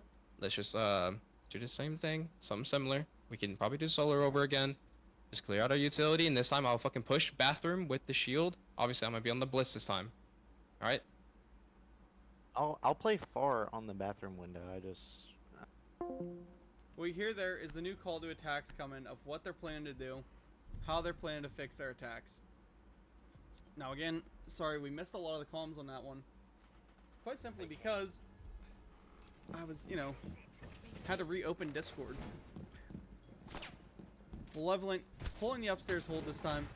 This is supposedly one of their favorited maps. So I'm hoping that they're able to win this one. If not, that will just show that Vortex is coming out here as a much stronger team. To pull your first map choice.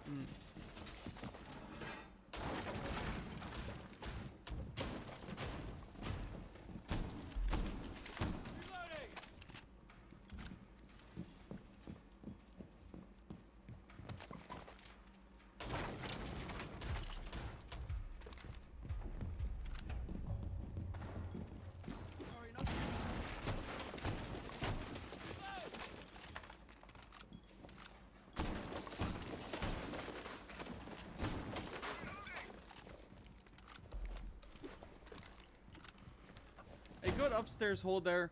We're gonna look down. We're gonna see our rickshaw chilling down here in car garage. And a drone rolling right past his feet. Not seeing him.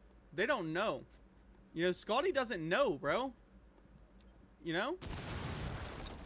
Flow open coming from Ash. And Ariksha is still just chilling there. Finds one pick on a poke, taking down their top fragger, and he skedaddles out of there like he was never even there. Great play coming from him. And what a way to survive that. We do have the blitz rush coming in from Trophy. Surface right there with them. And these guys are making their way across. However, Ariksha is now still chilling down here in games. They got to do something to try and clear him because he has a pulse. He's going to be super annoying towards the later part of this round. But the fact that he survives and just, you know, kept surviving, took down your top fragger, took down your entry player, and then ran away like there was nothing wrong, no issues at all. It's got to be a painful thing. Kato coming up here, making his way through on that blitz. They know there's an echo now at least. And Ariksha is trying his hardest now. Coming over here. And, okay, I don't think I've ever seen a drone do one of those. And the run out coming from Ariksha. Just a stellar player for this map. Tango finding Codex. Surface eating a little bit of damage here. Kato running up on the blitz, finding Tango with a good pick there. They're not able to even get this wall open now because our boy Zag has died. Kato running away as Ariksha finds Surface with a C4 from below. He's still pulsing out. He knows exactly where this blitz is at. And he's coming up now to those top stairs. Being chased down by the blitz. He's absolutely sprinting away for his life. The blitz doesn't have many utility options on his hand here besides just survive and shoot better. Being absolutely pinned down in here. You know he's trying to bait Ariksha back into him. Ariksha looking like the player of the game right now. And Kagan will find the headshot onto Kato, putting Malevolent into match point and putting us so close to how this map could end. Pan back to me 10 minutes ago saying, man, if you bet on Vortex, you might be making some, you know, bank off the votes. We might be looking the opposite.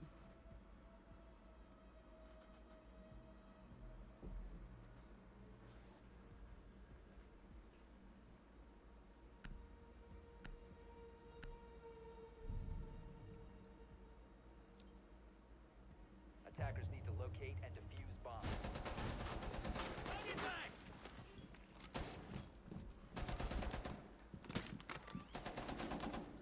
Malevolent pulling what could be their final round here. They set up the bar games hold with the upstairs library extension. Office all being locked down. And now wouldn't it be funny if we seen a roamer set up? That's what I want to see. We're going to listen into the Malevolent comms after, because I know what they're all probably in there screaming.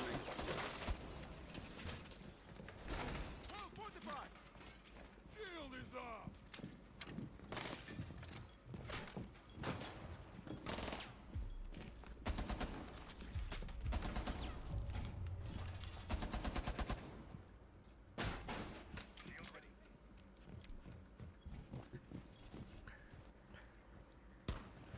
Good droning. I think that's great droning. Tulsi says, alright guys, it's time to wrap up map 2. Hate that guy, bro. Vortex is now, you know, down. You want to wrap up map 2, you're going to have to hope Malevolent pulls this round. Reloading. A grand finals for the absolute ages. These maps have been going long. Sonically, playing as the Tachanka, I always love a Tachanka, man. The only thing more powerful than a normal Tachanka is the shirtless Tachanka right there. If we seen that, I'd be so hyped. Poke will find a good first pick there, taking Tango out. And then we see the push in, forcing Sonically out of position. Poke, you know, Relic finding Poke though. Diffuser is going down from Kato. Surface finding Relic. That was a quite fast push here from these attackers. And Codex will slam Keegan. 6-6, we're going into match point, or overtime here. There was just way too much there to even commentate on because there were so many drops, so many pushes, so much happening all in a matter of seconds. What I believe we saw there was a blitz rush in with a Finka stem and a Ying going off. They used that to take site control and then had smoke set up all along to cover so the Glads could hold long angles down onto them. A really well executed map, and a really well executed round for what's been so far a really, really solid map. Attackers need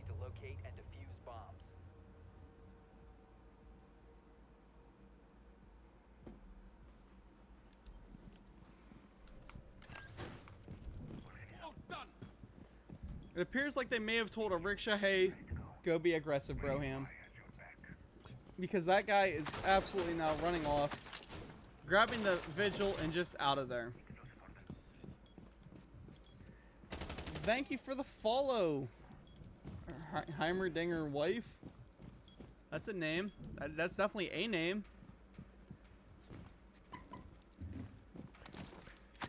But chat, while I got y'all here, and y'all are listening, and there ain't gonna be much going on in the start of this round. You see that link that's for DC's Dark Legion? Yeah, I know I sound like a sellout. For those of you who've already heard it, just tune it out, or just go follow the link. But use the link, download the game, I get $1. You play for, I don't know, give it an hour, give it 2 hours. Level your base up to like level 3, maybe level 4. And I make like $5. Just for you going on and playing a game, that's free. You don't have to spend any money on it. I didn't. I've already made like $20 off the campaign by myself from just playing the game. And it's honestly kind of fun. I mean, it's no different than any other, like, you know, hero-based, shooter playthrough game. That you don't, it's not a first-person shooter, it's not a third-person shooter. It's, you know, a, MOBA, I think is what they are. A card collector style game. It's just fun, and it's free. And I make money off it, so I'm, of course, going to promote it. Looking in, though, we have Surface taking library control, taking map control, and pushing over. Nobody with him, nobody even near him to play any sort of refrag, as he goes deep on this map. Ariksha is down in trophy, and we got Keegan sitting dining room and Sonically sitting west main. They seem to note there is going to be some roamer presence, and they're doing every little bit that they can to try and push him off. Keegan eats a ton of damage, though, to start this round. That's definitely not something you want to see. Ariksha, you know, I don't know if he knows if there's the holes there or not, but him and Keegan definitely need to be communicating a little bit on what's going on around this map.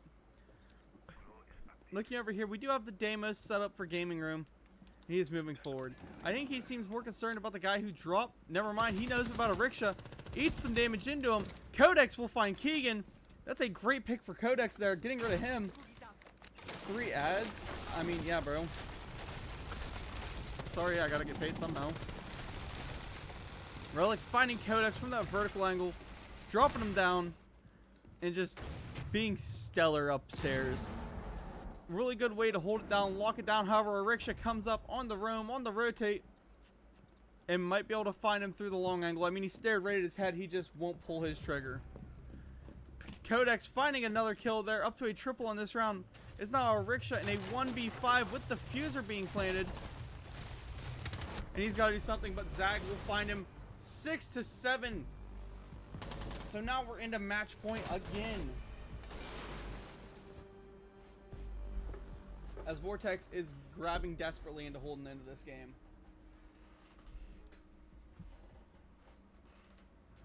Both these teams are just back and forth. Neither one wants to just claim victory already. Kermit says, finish it out, Vortex, bro. Finish it out.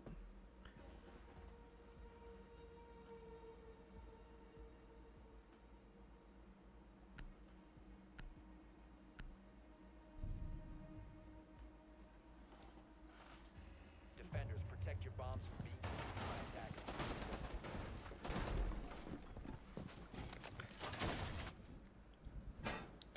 Looking in here, we now have Vortex setting their defense up. It looks like they're going to choose to try and bunker in the basement. The basement bunkers have been very strong for both these teams so far. But Vortex has definitely worked that angle, worked that edge just a little bit. Setting theirs up should be a pretty good thing to see. Barricade set.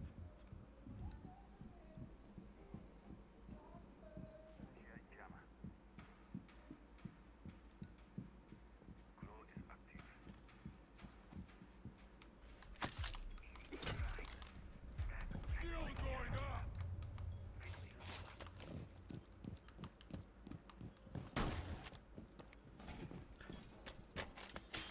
Hopefully we see some vertical plays coming, and it looks like maybe Kato and Surface will be doing that. At least I hope to see Kato and Surface doing that. So far they are. Main breach coming open from Malevolent. It's not every day that you see a main breach push, and they did dedicate some utility to it. A couple Thrashers and a thermite. With that being ripped open, Are we going to see maybe Relic go for the playoff it? I mean, so far it appears he will be. A play onto the snowmobile is just insane. Nobody pushes Snowmobile Garage. No one cares for Snowmobile Garage. Keegan and a rickshaw making this top floor clear now. They're trying to get aggressive, trying to clear everything they can. But there's nobody up there. It's just Kato and Surface both chilling down in the dining kitchen side. Codex holding an absolute tight pixel angle. And Pokey holding his cross. Poke on this cross angle is going to be what's important here. He has got to stay up, because if he goes down, Codex might go down. You got to do everything you can to try and deny this plant and save some time. Grenade opening hatch up right above, finding Kato on the hatch play. They kind of have one pinched in down there, and Surface will manage to take the kill onto Keegan and walk away without a rickshaw actually hitting a refrag. That is ever so surprising, because a rickshaw was in position for it. I just don't know if he had the view. The promo is wild. Well, yeah, Tommy Buckets. I mean, you gotta promo it. They're paying me to.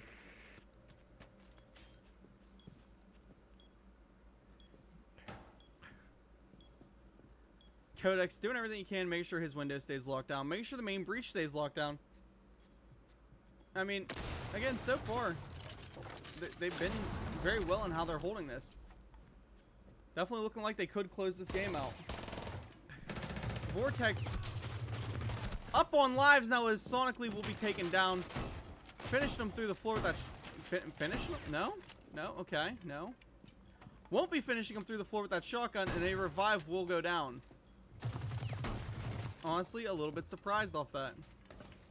Pokey actually clearing himself with that shotgun hole that he was making.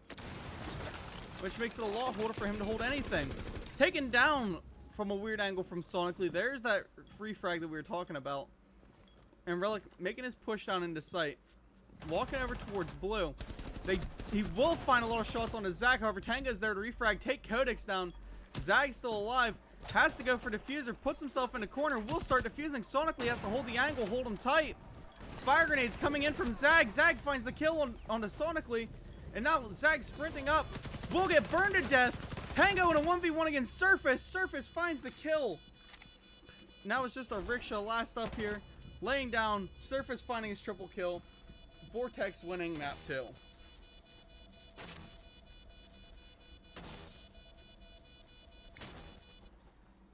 What a finish to map 2, guys. Absolutely insane. Vortex came out and just showed out for that little bit of that last map. I mean, pretty great if you ask me.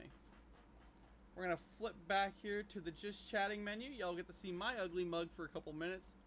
And we're going to sit here and listen into to the Malevolent chat.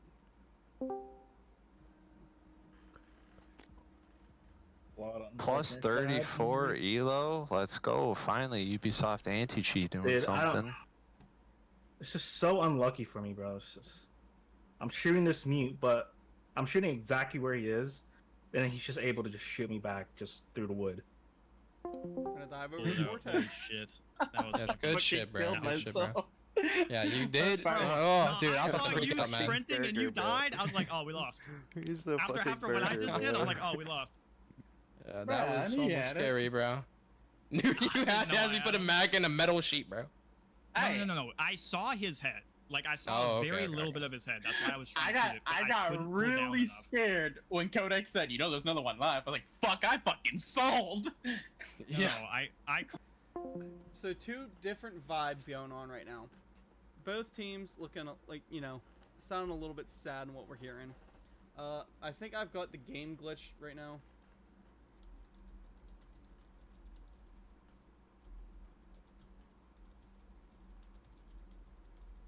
Can't see anyone in lobby. Let me just leave. Yeah, the vibes from both stacks are just different. The Malevolent stack sounded a little bit upset. They are now down 2-0 on the night. That has got to be painful.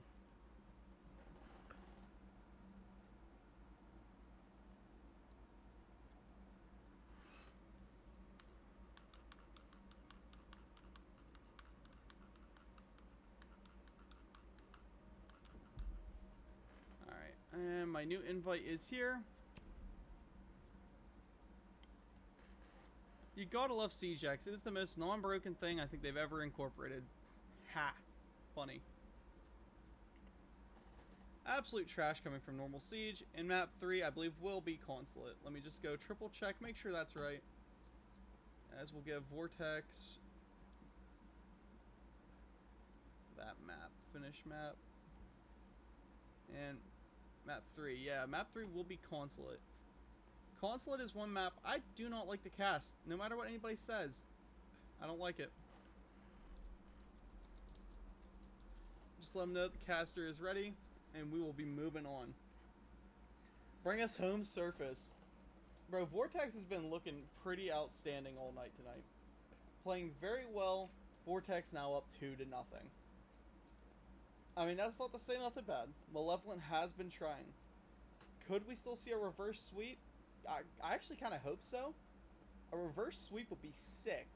That's the CC playstyle right there. If y'all don't know, CC is color-coded. They're one of the top-tier console teams, I think, ever.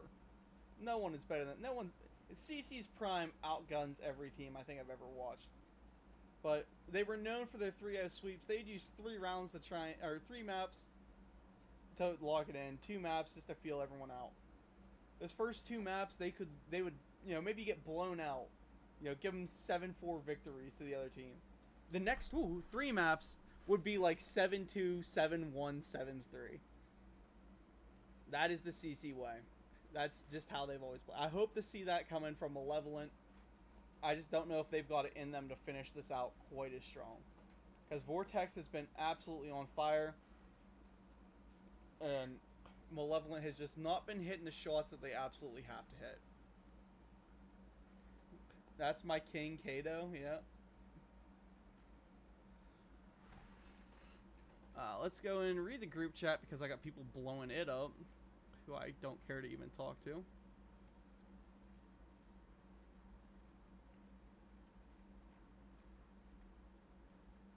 What a life.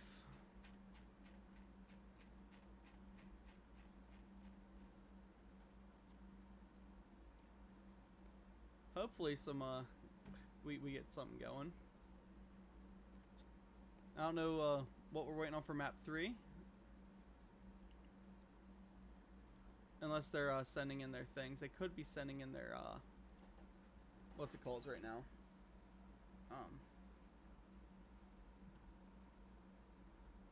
Moss files, maybe?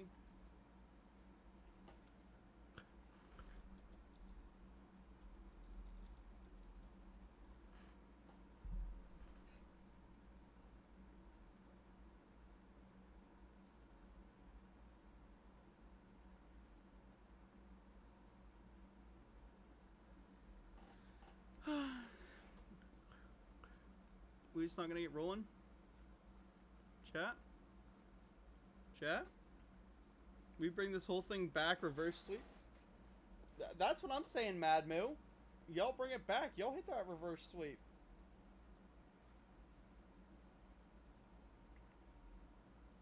That's what we need to see. That's what I want to see. That's what we have to see.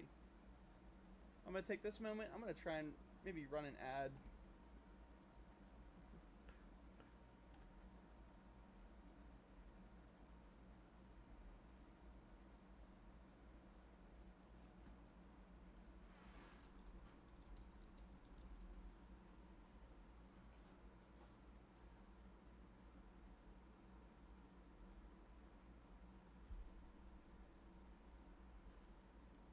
Go and watch this clip. Fire grenades coming in from Zag. Zag finds the kill on the Sonically.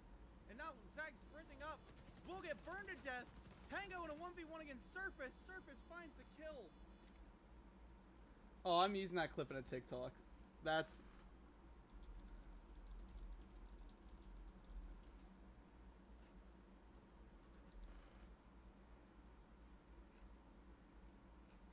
Admins, get ready for some big moss files. We all forgot to shut ours off. So, typically in the competitive scene, what you do is you shut off your moss, you know, between maps. Just shut moss off, and at the end you can just upload all at once, you know? Makes perfect sense. really easy, cool thing to do. The guys over on Vortex have yet to shut it off.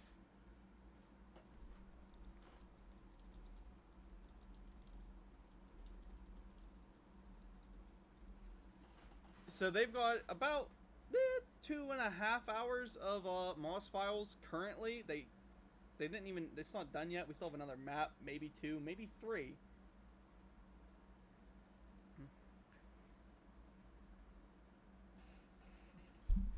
We'll just have to see what happens.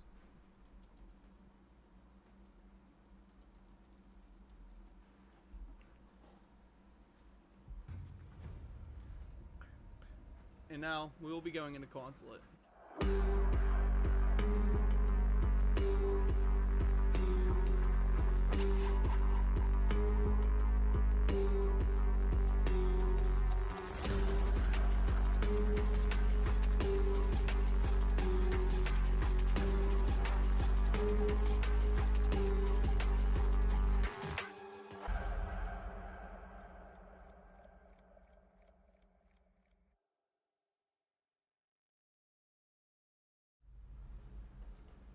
Consulate, a rather decent map. We're gonna see the Ace in Miraban.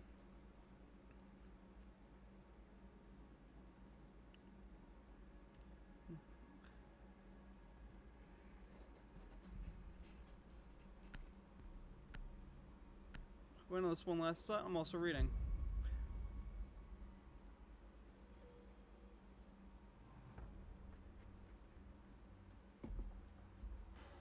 All right. Thermite and Kaid. I mean, losing all of your hard breachers has got to suck. However, for Consulate, it's not that important. It's, you know, this is kind of a light hard breacher map, not absolutely required. Oh, well, wait, look up there at the top right. Boing! Another ping for Vortex. They pull 2 out of 3 maps. They need to win this thing. One last map, and they take it all home.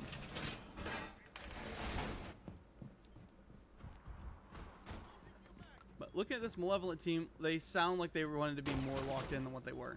They definitely sounded a lot more angry in that they needed this win. They wanted to win it. They want to pull it back. And that's just how their poems sounded.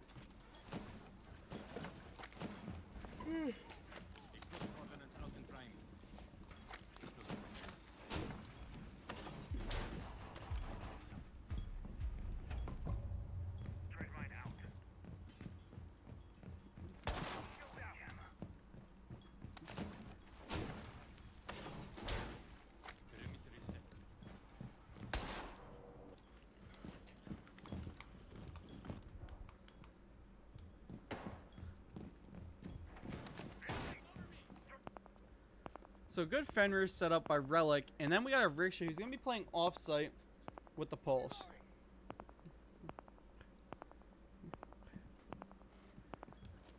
I've been loving the Pulse plays coming from a Riksha because he has always done good. He's pulled some good kills off it. But we got the typical kind of copy room over push coming, and Keegan will lose his head early to Poke, putting Malevolent down a life almost immediately. The EMP coming from Codex, and then Poke going through to clear out the shield over here on the vending. However, the vending shield wasn't quite as important because they have no one playing on it. The double shield push coming over between Zag and Kato. And that Blackbeard's going to be very aggressive here very, very soon. Zag trying to bait, Mute into a swing. The shot's coming from below, dealing a lot of damage to Sonically. A Riksha will find Zag with a C4, however, Poke gets pushed, or a guy pushed right into him. Surface is able to pick up a Riksha, and now we're down to a 2v4. And the attackers now have access to their cams.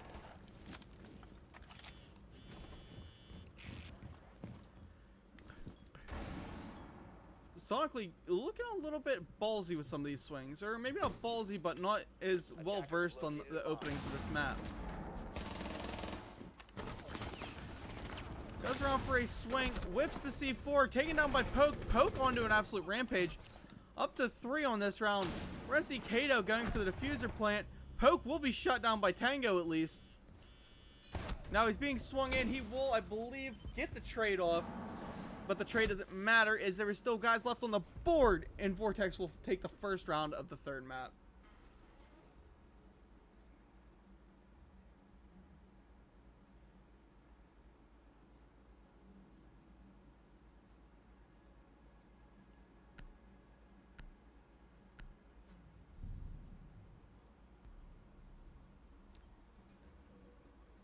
Attackers need to locate and defuse bombs.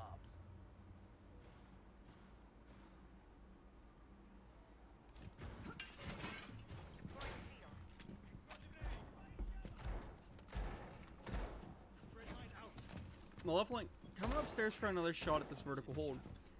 This time, though, they won't have the pulse off site. I don't even know if they're going to have a rickshaw roaming. They haven't playing the Frost here. All I know is they cannot lose Keegan again this early. That first pick on the Keegan is what really set the tone for that map. You know, how it was going to play out. And Poke just went in on an absolute heater. Poke will now be the Blackbeard player as he swaps over pretty much the whole team using that pick 6 swap and not swapping to anybody they even had before.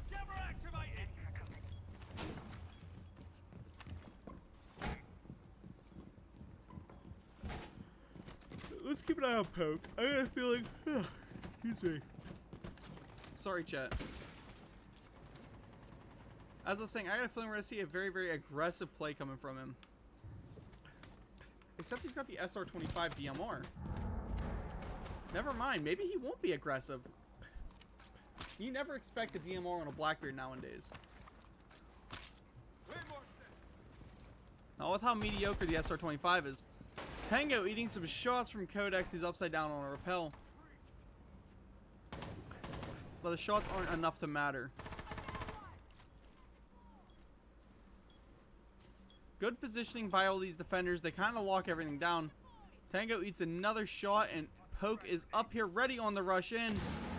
Chilling at yellow stairs. Man, it would have been cool to see him go for a hard rush, but we won't see it. Surface now has that yellow stairs control. They've got to do something to try and cover the spiral staircase. And thank you for the follow, troops. It means a lot. It helps me out. Prepping the rush in. That is Poke there. They have no utility even covering him, though. That could be a pretty free, easy push for him if he wants it. Grenade going to be coming into the small office from Surface. That'll deny Mr. Tango from pushing up. As stated, Surface finding that grenade kill. The grenade hitting Relic right in the face. Relic taken down by that DMR, sonically burning to death by Kato, because he really can't swing anywhere out of it. And Keegan getting dropped by Poke. Poke just an absolute demon on that DMR. And now a rickshaw going to be running up yellow stairs. But they will hear him. Grenade coming out. Sprints right into it, and Surface will find the kill. Him and Poke just look at each other and go, huh. Okay. What timing that had to be. The Malevolent comeback of Dreams is coming up. It could be. Currently down 0-2 on the rounds. Let's hope that they call some good timeouts.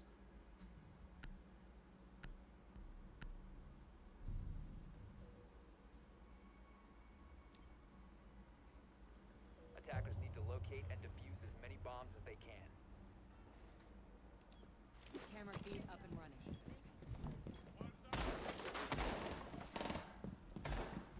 running. Mr. saying nah to the Malevolent comeback.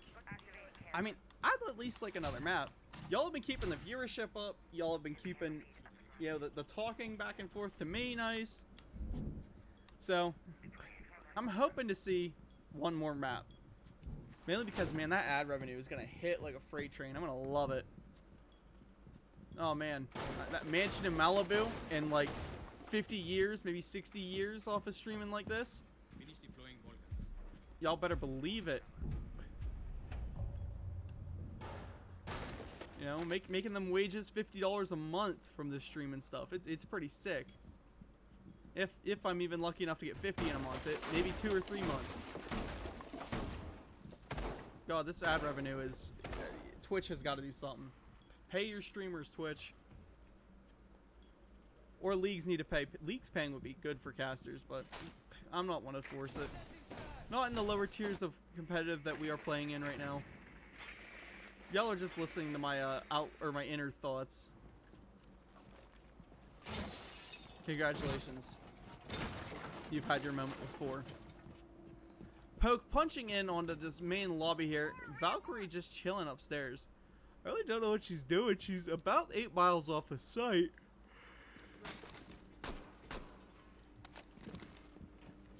And as you can see, it's kind of this backsided push. The mute getting away at least with his life, which is a good thing. But here comes good old Fuse running right at him.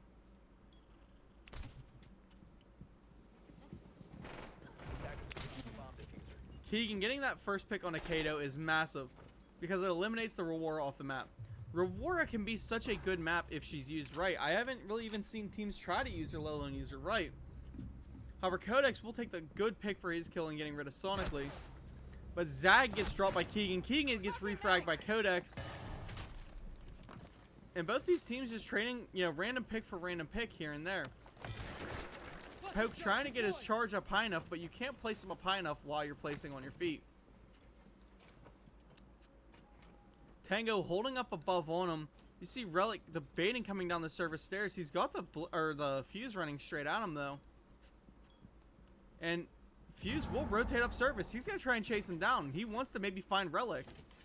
Unless they have a drone on it, which I don't know if they do, but Codex pulls his triple kill, taking a rickshaw down. Can we see Codex go for an ace tonight? Poke taken down by Relic with a good pick from him. Codex and Relic trading a lot of shots back and forth. Relic's still standing though. Same with Codex. Codex a little bit low after that last engagement. Meanwhile, you flip over to Tango. Tango is still full HP, just chilling in sight. Not a care in the world. Codex is one impact away from dying. And luckily enough for Tango, he still has 2. Codex prepping to swing in. Goes for it. Rushes in after him. And taken down by Tango, giving Malevolent their first round of the 3rd map.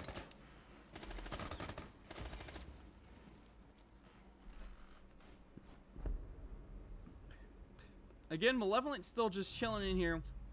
They need to find more rounds like that last one. More rounds that they can dictate the pace. More rounds that they can dictate the, you know, the picks. Just more rounds in their favor. Vortex all the way. Okay, so we're burgers. Mister, I think you're watching a previous round. You're probably not watching the current round. But you very well could be burgers.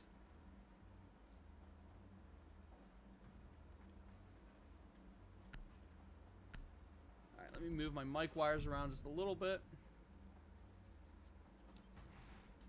Attackers need to locate and defuse as many bombs as they can.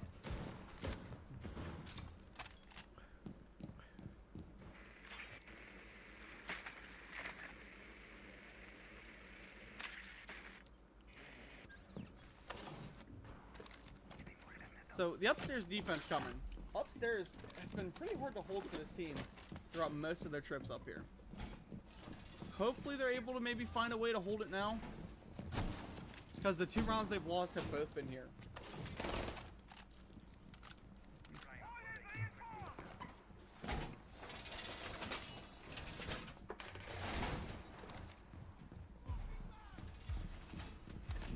If not, this is one of those times where you gotta sit down with them, have a conversation about map adaptability.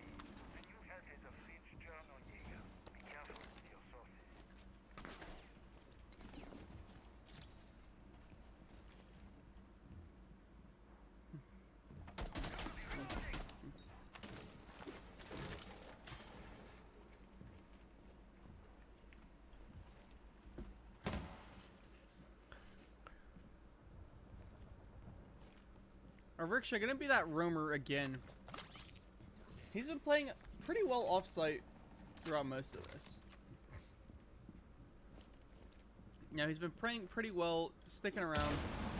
He's been keeping a decent enough roam, but not stupid aggressive. Looking over here, we're gonna see Relic see the Ash, but not able to actually find the killer. Was that an Ash? No, that was a Codex playing as the striker. Luckily, they're able to get the stem coming to him. But if you look over here to manager's office, you'll see the Monty walking up.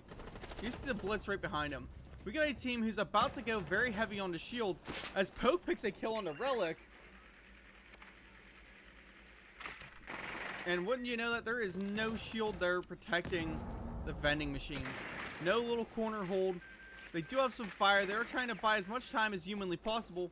And Codex will now be getting open the suicide balcony as they try and prong this push off a little bit. The best way to do it is a 3-prong attack. And if he takes that balcony control right, and we get Surface trying to plug some holes from down below, that will set this team up into a much better position to get this plant down. Kato eating a lot of fire damage there as that last one gets popped. However, Codex is found by Keegan as he tries for the suicide wall hold. Utility being pushed in everywhere. And Poke still, for the most part, kept out of sight. Kept away from any gunfights. They have the live pings on the Surface. Surface trying for that swing on the Sonically. Sonically just letting the wall have it, not letting Surface have it. But all Surface really needs to do is just be there to keep the Phantom pressure up. He's doing quite well at it. Poke running it, or finding that kill on a Tango as he runs in. Surface running in now. Poke finding Keegan off the advantage in the push there. We got Sonic trying to play this long desk still. They're already past him though. Ariksha making sure his suicide jump out is clear. And Poke is up to a quad feed.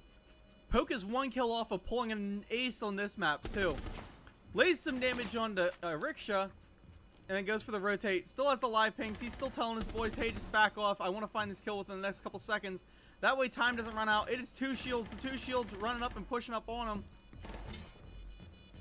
They're going to have the shields sit here and bully him so that Poke can go in and get the knife for the ace for his team. Poke getting all 5. The one-man army is back at it again.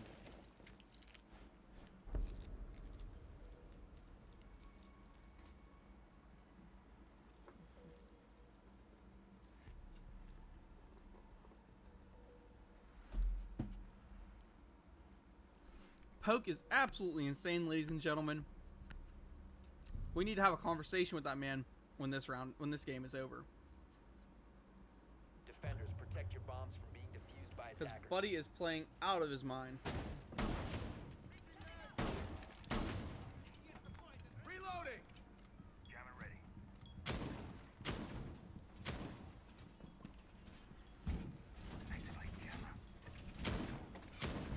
Reinforcing wall!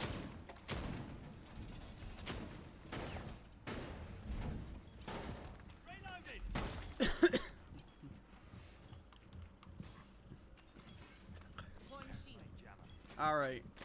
10 seconds remaining. A piano exhibition hold. Whatever you want to call it. Exposition.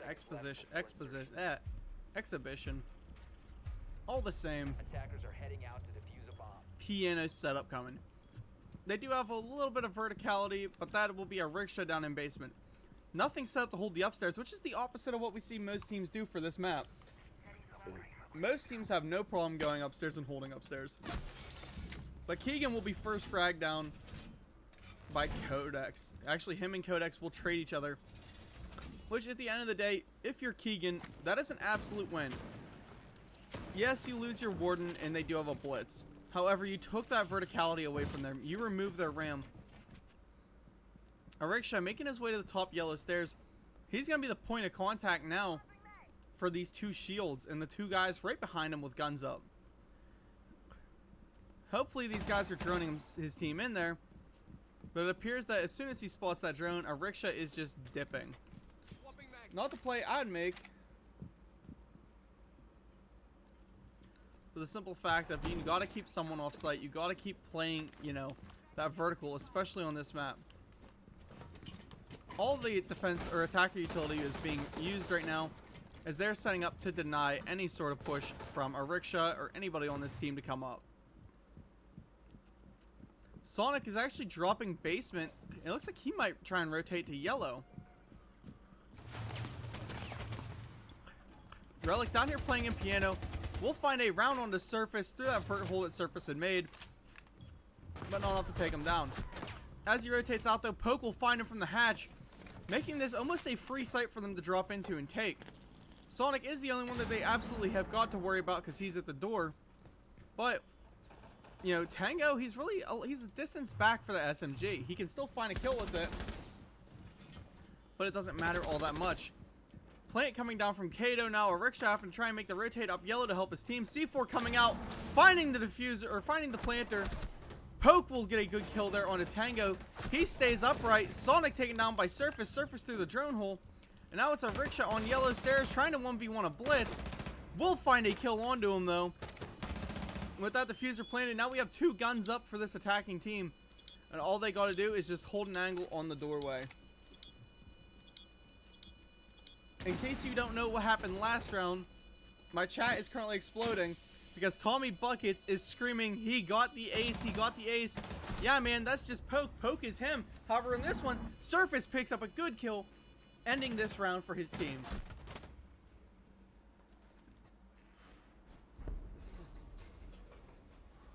Can't believe my 5th left before map 3. Alright, we got the timeout coming from Malevolent. We're going to dive over and listen to them. Fucking maps. This is not how we play. We know this. We talked about this the last 2 fucking maps.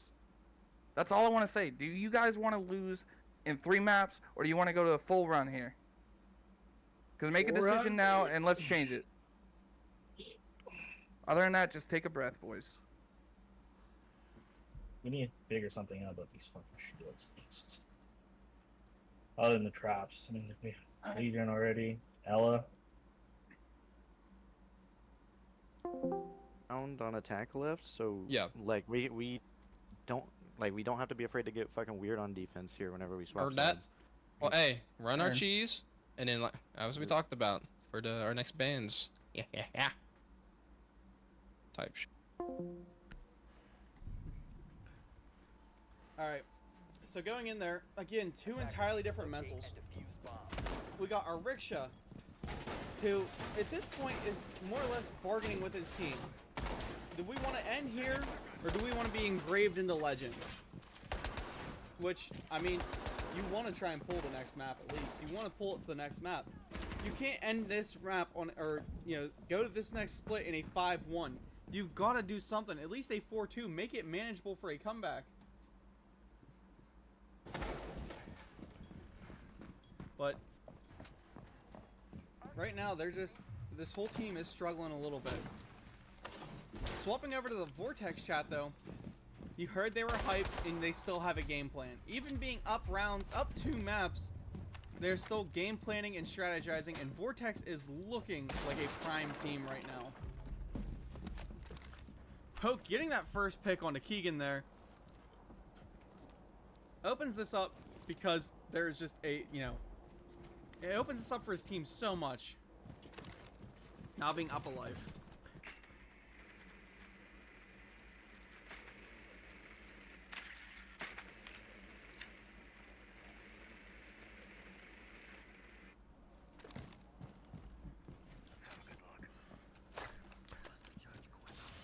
The fuse hitting through this wall now. We're gonna see some explosive charges going. And following that in, we're now having the explosives come hit the wall, take the wall. Relic eating a lot of damage as he gets gunned down from the vertical hatch. Or the verticality up above. Played by the Ram. And where's the rickshaw? Service stairs, making his way slowly over. Vortex looking like an absolutely insane stud of a team. All the our defenders now rotating up, and Poke will find a triple kill on this round. Rickshaw doing everything he can to maybe gun him down. He wants to deny the 5-1. But right now, it is not going their way as a flawless attack happens. And Vortex absolutely cleans it out. This must have been what they meant by their cheese push. Walking through, going 5-1. We now see what happens for the rest of this map.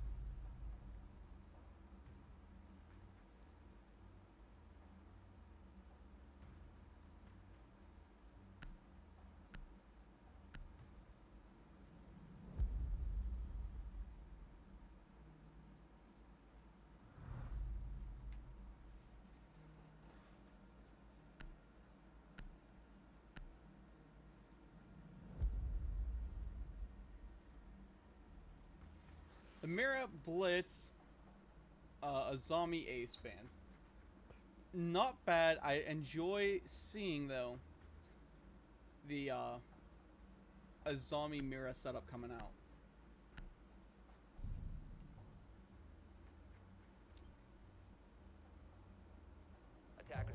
locate and defuse as many bombs as they can. I'm reloading.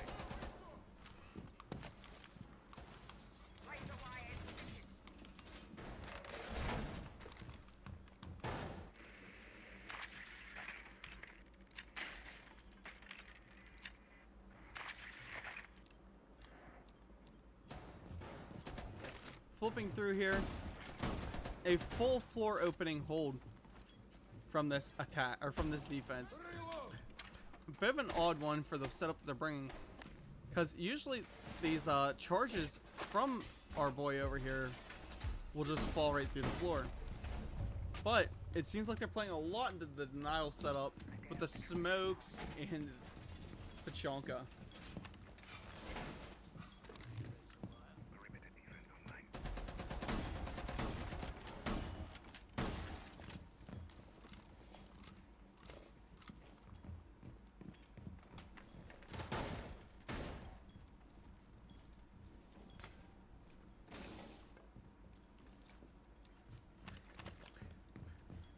A lot of utility being stacked more towards this backside, over towards Secretary. But the operator lineup that we see, it's really hard to judge where the push will come. It seems like it's going to be a main side of the map push with some back pressure. Will it be? Really don't know.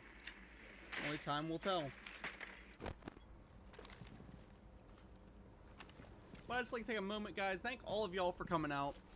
Thank all y'all for coming to watch. These games have been quite interesting, quite entertaining. I'm not sure if there's any prize pool or what they're playing for here. I hope there's a prize pool. That'd be kind of cool.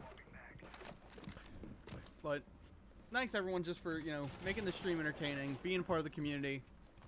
Y'all are the reason I'm here, because, you know, without the community, I'm pointless. And just overall, again, thank everyone for what y'all do for me. Tango making his way through over here with Keegan. Looking down below, we got Relic, and let's check these defenders now. They seem pretty well set up to try and deny any sort of push around them, no matter where it comes from. I don't know what Codex is really doing, because the way that he stated there watching. Thank you, buddy. Now you're looking at the doorway. Oh my goodness, I was starting to get a little bit concerned. Codex does manage to escape there with his life, at least. We got Poke, who is 16-2. Yes, you heard me. Poke is 16-2. In a grand finals, the nearest on his team is 6-2. He's got 10 more kills than the best player on his own team. The second best player on his team is still doing better than the entirety of the team over on Malevolent. And Kato will find a shotgun kill onto a rickshaw. However, Poke is right there. We'll hit Relic in the back a little bit. The Blackbeard running in. We'll lay Poke down, finding the kill. A good one from Tango. Zag will find Relic. Here comes Tango with a good swing, finding Surface. They have one pinned into Suicide Corner. That is, I believe, Zag. And now Codex, last alive here, laying down with that Tachanka, spraying it out, finding a head, and Keegan will find Codex, giving their team a round.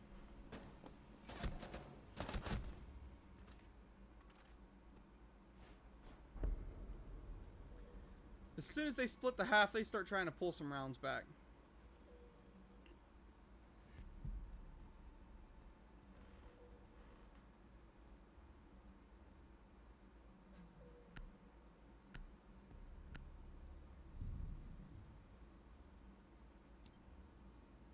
Attackers need to locate and defuse bombs.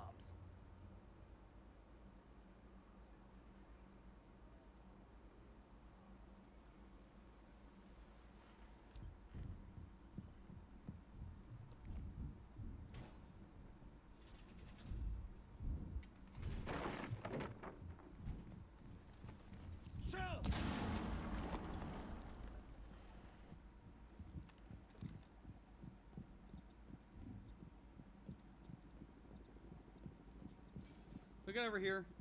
Kato must have got told, go be aggressive. Because he pulls out the Vigil. 2 and 3, at least he's looking half decent. Let's see what he's able to manage and maintain.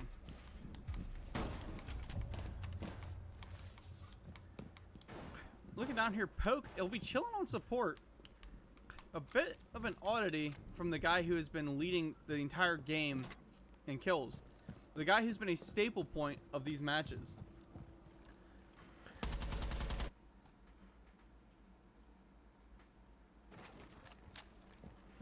Run it back, Malevolent.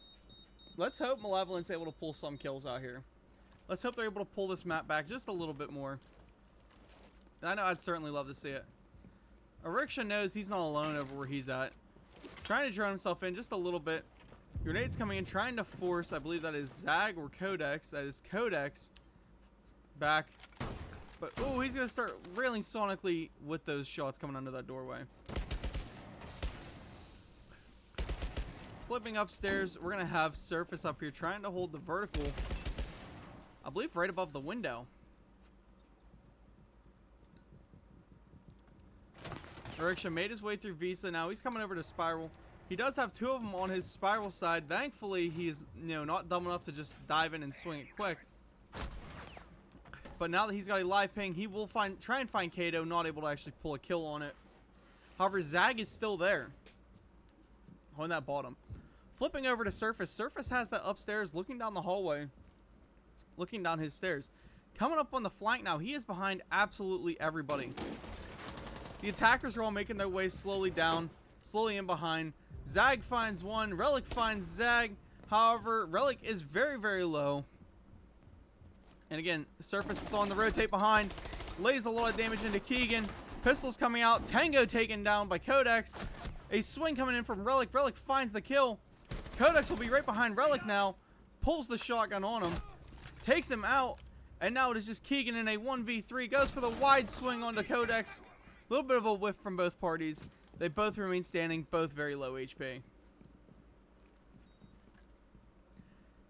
For a 1v3, Keegan is not in a very great spot of it. He's a long hallway, and he's kind of pinched in with everyone and where they're at.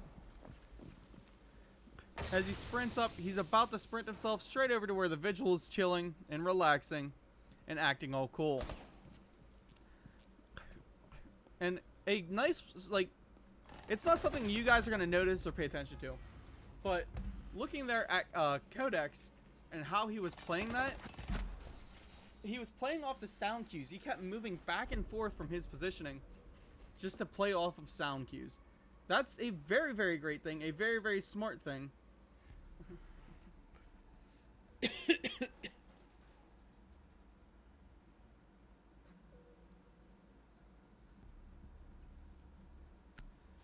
Just keep playing smart.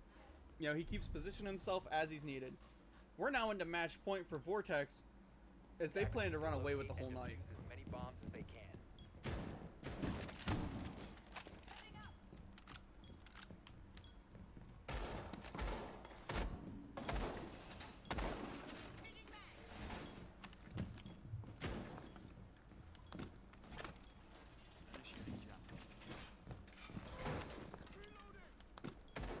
If there's any league admins watching, be ready to unserver mute me. As soon as this ends, hit me with the unmute so I can go in and interview the winning team.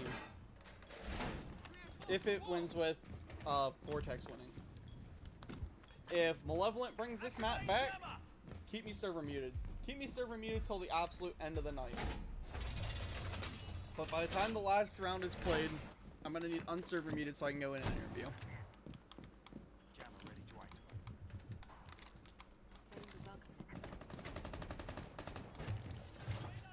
Well, it very well could be the final ending of our 3-hour match. We're moving into match point for map 3. Drones hitting everywhere. Ariksha and his boys over on Malevolent trying to drone themselves in, trying to find some gunfights, and trying to find that edge that they need to take some map control. Looking over on Vortex, they seem to have everything locked down pretty tight. It is a Piano Expo hold. Nice feet holes everywhere, nice rotates everywhere. And the best part is you got everything locked down with some vertical coverage. The vertical coverage is dire important. They do have Suicide Wall open, and we do have a Blackbeard and Ram push coming through this side of the map over here, over in your copy room. Whatever you want to call it, copy room, cubicles. with Tango leading the charge here, this could be something that flips the integrity of this round. Because he comes up and he finds the Legion there. Codex will find Keegan with a first pick though. Tango will find the down on the Kato. However, Surface is right there to refrag Tango, taking him down. Poke will find Relic. They do have their boy Kato who's still down. Will Surface go for the revive? And maybe. It wouldn't be a bad idea for him to. However, a Rickshaw will spray Surface through the wall, playing off the live pings. It's a really good play. Sonically cleaning up his kill. It is now Poke, Codex, and Zag in a 2v3 against a Rickshaw and Sonic. Yo, these guys are burgers. Alright, whoever you are, bro.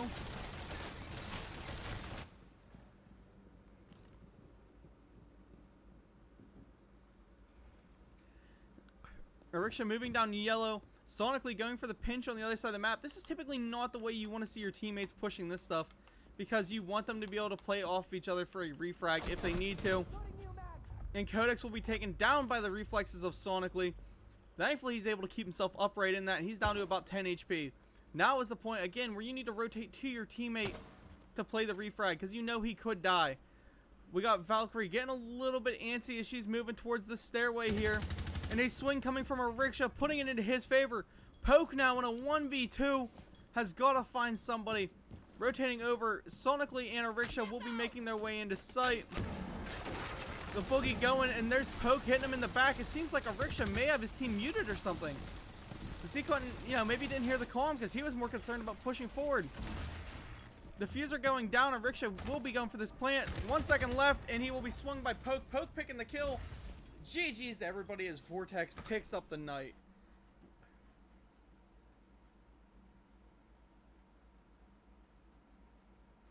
Respect out to both teams. Both teams played their absolute hardest. That's what I'm talking about. Get that energy up, bro. Tight shit, Swan. 2-9? Alright, something nonchalant shit, Codex. 2-9? Come on. Hey, chill, bro. I'm 217. Chill. Good shit. Hey, Moss, stop it. That way we don't give them a big ass file. 2-9. Yeah, we did not lose There we the go. tournament, bro. Good shit. We literally went flawless, like all through the entire tournament, bro. Did we actually go flawless with GNL? Yes. We lost did. one map. No, we didn't. didn't. We went OT We one went map. max OT, or no, not even max OT. We Two went maps now. 8-6. Yeah, we went Oh. 8-6 one map in the like group stages. An average Word. 7-3 on everything else. Word. I'm gonna go watch the stream and see the reaction in the Well, four's in the I'm The just channel. here listening. I you guys keep. I know. I'm just here listening. Thank you for guys. casting, bro. I really appreciate that. the GNL cast. Much appreciated, bro. I cannot leave this custom, by the way. I'm still server muted. Fuck. Here, I got you. I added Aquila. The goat. Don't leave Yeah. call yet. So it's gonna. Yeah. Don't wanna Alright, spoil guys, it. heading out for the night. Good. Yes, sir. I do want to shower though. Let's get this motherfucker in here now. Yeah. But either way, hey, good shit, bro. Hey, we finally. I say finally, like we've been trying for GNL for a while, but we haven't really. But hey, either way, we won. Good shit.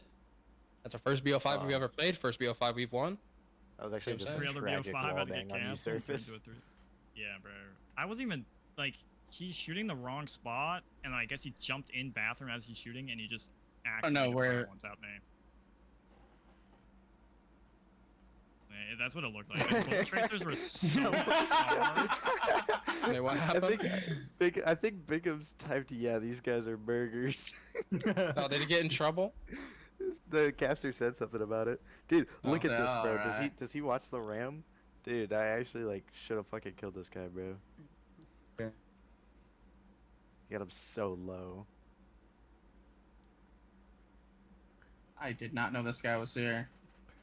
Good They're, refresh that. they're rewatching I that little said bit. I didn't know Ford's he was been there. in here. Oh, I thought you. My bad. I'm fucking out of it, bro. I'm sleepy. How did this guy even get here? I'm a cement That's what I'm moss, bro. saying. Bro, I'm kind of sad. He I had to can't, have shut dropped up, Cement I can't Moss. even interview these There's like guys. no audio, I guess. Okay, The mate. amount of times I got walked in on with zero audio. God. Yes, sir. But So, I thought it was a 1v2 at that plant. I don't know why. is it the 7th month? Yeah. Yeah, it's the 7th month. Yep. Good shit, guys. Yeah, bro, we're goated. All right, I will say, I know like 4's in here, but tomorrow, do y'all want a day off or we're gonna keep grinding? That's up to y'all. I'm letting y'all choose. If you want to keep grinding, bro, I'm there. Heard that. Yeah, so, bro, by the looks of things, I'm literally gonna be just stuck in a building with no food and no fucking water for the next like week. W Marines. Oh, we have That's a the clip. king. That's the goats. Wait, what's the That's clip? It Poke's says ace. Zag. No, it says wait, Zag. Oh, you did do a fucking crazy play, if I'm not recall, on a club. No. Oh, well, just why did he clip the very ending? Why? You fucked up the clip. All right. Well, submit Moss. Did y'all submit Moss? Yeah. I'm about to. Okay. All right. Cool. Yo, Cool. Ford, I got hit with Cool. an ad, bro. Awesome. What's going on, dog? All right. We Subscribe. can't- I got you for. Can't get any So you can't speak. reactions. I'm kind of sad. Subscribe for the homie. That's crazy. Can't interview them all, Guy's got free plug. Like, but They may Yep. do that. now I'm going to As that play was epic. Oh. gonna disconnect and give my thoughts and opinions. Vortex played absolutely stellar and out of their minds. Malevolent, I've not seen them play like that before. Typically, they're a lot more locked of a team, and they do usually a lot better. Needless to say, though, they were still great playing. They kept 2 of the first maps competitive, and managed to just let the 3rd map slip away from them. However, you gotta see them through. You could hear that they were mental chalk for map 3. As for the boys over on Vortex, y'all deserve that, especially Poke. Poke was out of his mind. Poke was just absolutely nuts for that game. So I'm gonna thank everyone for coming out, throwing some follows, just coming out and showing support. Because for the last 3 hours we've been out here vibing, and it means so much that I had 20 of y'all coming out. It means so much to me that even if I get 2 people out here, y'all are still gonna get that energy. You're still gonna get that love from me because I love interacting with the community, interacting with the chat. So I'm thankful for the community that came out here tonight. Y'all have been great, and I hope to see y'all maybe next week or the week after for some more amazing action. Till then, y'all, I'll see ya.